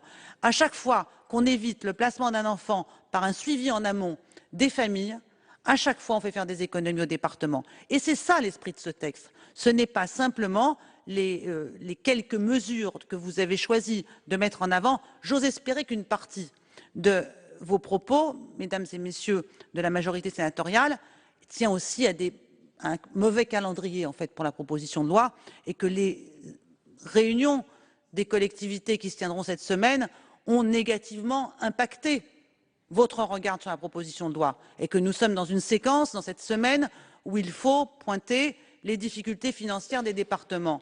Mais franchement, ce texte-là n'est pas le bon texte pour le faire. Le souci est constant sur les finances des départements. Enfin, je voudrais dire une dernière chose. En ce qui concerne la place respective de l'État et des départements en matière de protection de l'enfance. Malheureusement, et trop souvent, nous avons des échecs de la protection de l'enfance. Ces échecs de la protection de l'enfance, c'est à chaque fois qu'un enfant meurt sous les mauvais traitements de ses parents. Nous avons deux temps, le temps de la survenance de l'événement, du drame, et un deuxième temps qui est le temps du procès en assises des parents. À chaque fois, vers qui se tournent les commentaires? D'abord, à chaque fois, on s'interroge. Pourquoi? Comment est-ce arrivé? Y a-t-il eu des dysfonctionnements? Très honnêtement, à chaque fois, il y en a eu. À chaque fois, il y en a eu. Il n'y a pas d'enfant dont on puisse dire qu'il a d'abord été suivi par la protection de l'enfance, mais que néanmoins, il est en fin de compte mort sous les coups de ses parents, dans lesquels on ne puisse pas observer un dysfonctionnement. Le dysfonctionnement, il n'est pas spécialement de la part des services de l'ASE, il est dans toute cette chaîne, ces 10 intervenants que je citais tout à l'heure. Il y a des échecs dans la justice, il y a des échecs en protection de l'enfance, il y a des échecs à l'école, il y a des échecs partout en protection de l'enfance. Et il y en a toujours systématiquement, à chaque fois il y a un dysfonctionnement. Vers qui se tournent les demandes de commentaires à ce moment-là? Jamais vers les départements, vers le ministre chargé de la protection de l'enfance, le ministre chargé de l'enfance, c'est vers moi. Et à chaque fois, et j'ai eu à le faire plusieurs fois depuis que je suis rentrée au gouvernement et que j'ai cette responsabilité, à chaque fois, j'ai été solidaire des départements et j'ai proposé, j'ai dit voilà, nous travaillons à identifier ces dysfonctionnements, nous travaillons à les corriger, nous travaillons avec les départements, nous travaillons avec les professionnels pour que justement les dysfonctionnements qu'on a observés dans tel drame ne se reproduisent pas de nouveau. Et à chaque fois, j'ai été solidaire avec les départements, je n'ai pas opposé l'État et les départements. Donc aujourd'hui, quand je tire les leçons de ces dysfonctionnements, que j'essaye de les corriger et que je propose que ces dysfonctionnements soient anticipés et résorbés en amont, je suis surprise de m'entendre aujourd'hui répondre que je vais marcher sur les plates-bandes de la libre administration des collectivités territoriales avec lesquelles je ne manque jamais de solidarité. Pour le reste des sujets qui ont été abordés, beaucoup trouveront, je le disais il y a un instant, leur prolongement dans la discussion des articles et des amendements sur lesquels j'espère que nous pourrons construire des mesures justes et utiles pour les enfants. Merci Madame la Ministre. La discussion générale est close. Nous passons donc à la discussion du texte de la Commission. avec à l'article 1er un amendement 16 rectifié bis qui est présenté par Madame Doineau. Oui, c'est un amendement de suppression de l'article 1er. Rapidement, quand on regarde cet article et qu'on se reporte à l'écriture de la loi réformant la protection de l'enfance du 5 mars 2007, je n'ai pas trouvé de changement significatif ou sinon des apports qui sont dans d'autres parties de la loi. C'est-à-dire que soit on les retrouve dans l'article L112-4 ou alors dans le L2112-2. En réalité, j'ai l'impression d'une réécriture qui n'apporte pas des éléments importants. Ou sinon, la seule peut-être phrase qui est importante, c'est dans tous les cas, l'enfant est associé aux décisions qui le concernent selon son degré de maturité. Et ça, je pense qu'on peut le remettre à un autre article dont nous aurons une discussion probablement par la suite.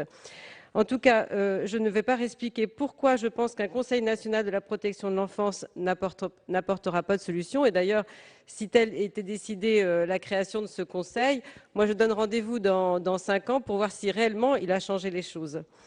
Vous m'aviez indiqué, Madame la Ministre, que vous aviez pu rencontrer un certain nombre de représentants des départements et que vous aviez pu voir combien ça avait apporté à ces responsables élus. Et ça, je l'entends bien. Mais justement, vous n'avez pas eu besoin de Conseil national de la protection de l'enfance pour les réunir. Moi, je souhaite que votre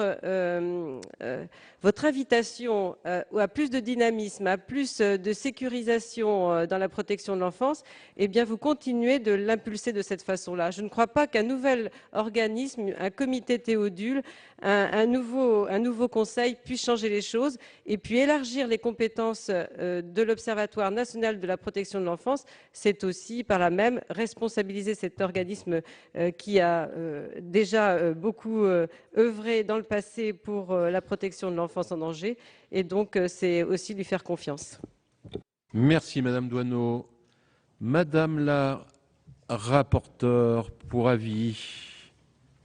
Madame la rapporteure de la Commission. Merci Monsieur le Président, Madame la Ministre, Madame Doineau, chers collègues. Donc c'est un avis qui porte sur la suppression de l'article 1er que vous venez de présenter. Et l'article 1er, c'est l'ossature de cette proposition de loi puisque ça définit les missions de la politique de protection de l'enfance. Et cette nouvelle rédaction, vous l'avez entendu, c'est le fruit d'une large concertation menée par le gouvernement. Et surtout, cette nouvelle définition vise à mettre en avant l'intérêt de l'enfant, en avant, plutôt que les difficultés éducatives des parents qui ne sont pas ignorées, mais qui sont inversées. C'est d'abord l'intérêt supérieur de l'enfant qui est redessiné. Ensuite, le Conseil national de la protection de l'enfance, eh bien, comme d'autres politiques, il y a nécessité d'avoir un Conseil national, comme nous l'avons sur le Conseil national de lutte contre les exclusions, comme nous l'avons sur le Conseil national des personnes handicapées ou encore le Haut Conseil à la famille. Ce Conseil national de la protection de l'enfance sera chargé de proposer des orientations nationales de la politique de protection de l'enfance et d'en évaluer les mises en œuvre. C'est donc voilà un réel intérêt qui, dans vos propos, Madame Doineau, n'ont forcément pas grand-chose à voir avec ce que vous dites de l'Observatoire national, puisque l'Observatoire national, lui, il est chargé des recueils d'analyses, des recherches, mais nous ne sommes pas dans l'opérationnalité. Donc voilà, et puis je tiens aussi à rappeler que ce Conseil national de protection de l'enfance viendra remplacer deux comités qui seront, eux, supprimés, le comité technique de prévention spécialisé et le comité interministériel de l'enfance maltraitée, qui seront supprimés. Voilà, donc pour toutes ces raisons, c'est un avis défavorable à la suppression de l'article 1er. Merci Madame la rapporteure. Madame la Ministre. Vous proposez, Madame Doineau, de supprimer tout l'article 1er au motif que vous n'en voyez pas l'intérêt et vous ne voyez pas la différence entre l'article 1er tel qu'il est dans l'article 1er du texte et l'article L112.3 du Code de la famille et de l'action sociale qu'il réforme, qu'il modifie. Chacun d'entre vous a évoqué à plusieurs reprises l'intérêt de l'enfant et selon ce qu'il y met, soit l'intérêt supérieur de l'enfant, soit le meilleur intérêt de l'enfant. Enfin, tout le monde se réfère à l'intérêt de l'enfant. Alors, je vais vous lire l'article L112.3 du Code actuel de la famille et de l'action sociale. La protection de l'enfance a pour but de prévenir les difficultés auxquelles les parents peuvent être confrontés dans l'exercice de leurs responsabilités éducatives, d'accompagner les familles et d'assurer, le cas échéant, une prise en charge partielle ou totale des mineurs. Le mot enfant n'y est même pas. Nous vous proposons aujourd'hui un article qui dit « La protection de l'enfance vise à garantir la prise en compte des besoins fondamentaux de l'enfant, à soutenir son développement physique, affectif, intellectuel et social, et à préserver sa santé, sa sécurité, sa moralité et son éducation dans le respect de ses droits. » Quelle est la différence entre la rédaction actuelle du Code et la rédaction de l'article 1er tel qu'il est aujourd'hui? L'un donne comme mission à la protection de l'enfant de s'occuper principalement des familles. L'autre, l'actuel, donne comme mission à la protection de l'enfant d'assurer aux enfants leur meilleur développement et de prendre soin de leur santé physique, morale et affective. C'est un changement de paradigme total. C'est tout ce qui s'est passé, d'un certain point de vue, entre 2007 et 2015. C'est à la fois l'intérêt de l'enfant, tel que j'en entends tout le temps parler, mais traduit dans les textes. Ça veut dire quoi, cet article? Ça veut dire que les enfants qui relèvent de la protection de l'enfance sont juste des enfants comme les autres et qu'ils ont simplement droit aux mêmes capacités de développement, d'épanouissement et que les autres enfants. Donc, cet article extrait les enfants de l'aide sociale à l'enfance de leur statut marginal et d'une approche spécifique, comme s'il y avait d'un côté l'évolution des connaissances en psychologie, en sciences de l'éducation, qui font qu'on admet que pour tous les enfants, le principal, ce qui est important, c'est leur construction, les liens de l'attachement, la stabilité. Et puis d'un autre côté, il y aurait les enfants de la protection de l'enfance qui, eux, échapperaient à tout ça. Donc l'article que vous proposez de supprimer, c'est effectivement, je comprends les désaccords, c'est celui qui met l'enfant au cœur de la politique de protection de l'enfance. Ça, c'est pour le premier aspect. Le deuxième aspect concerne le Conseil national de la protection de l'enfance et la possible fusion avec l'ONED. Ce sont deux instances différentes. L'ONED est un observatoire. Et d'ailleurs, en termes d'observation, pour observer beaucoup la protection de l'enfance, je constate que nous avons encore à poursuivre les progrès que l'ONED nous a donnés dans la connaissance de la protection de l'enfance. Parce qu'au même titre que la protection de l'enfance est un angle mort des politiques publiques, les statistiques sur la protection de l'enfance sont un autre angle mort de nos statistiques. Et c'est le travail de l'ONED. Tout à l'heure, Hermeline Malherbe l'a cité, elle a évoqué les derniers chiffres qui ont été communiqués aujourd'hui même, je crois qu'on fait l'objet d'une reprise aujourd'hui même sur la protection de l'enfance. Et ça, c'est le rôle de l'ONED. Le Conseil national de la protection de l'enfance, il n'a pas ce rôle-là. Il répond à une chose, c'est la demande de l'ensemble des professionnels d'avoir un lieu où ils peuvent élaborer ce que j'évoquais tout à l'heure, c'est-à-dire la pluridisciplinarité, ce moment où il faut que la justice, les services des départements, les services de pédopsychiatrie, les maisons des adolescents se mettent autour d'une table et parlent ensemble de leurs pratiques, leurs méthodes de travail et ont besoin de se coordonner et de s'accorder sur la manière dont ils travaillent. Ce n'est pas un Xème conseil. D'un certain point de vue, vous savez, le but de ce conseil n'est pas les représentations institutionnelles qui y figureront. Je vais vous le dire très clairement. Et j'entends bien que j'étais moi-même dans un exécutif local, je sais à quel point il y en a beaucoup.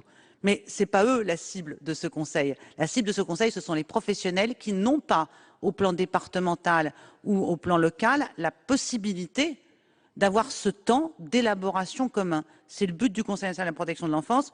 Vous pouvez penser que c'est superfétatoire, ce n'est pas un Xème machin, c'est une demande des professionnels et en ce sens-là, je crois qu'il faut la maintenir. C'est la raison pour laquelle je suis opposée à la totalité de ce qu'implique votre amendement, à la fois le retrait de l'intérêt de l'enfant comme étant le but de la protection de l'enfance et la suppression du Conseil national de protection de l'enfance. Merci, Madame la Ministre. Y a-t-il des explications de vote? Je mets donc une explication de vote, Madame Malherbe.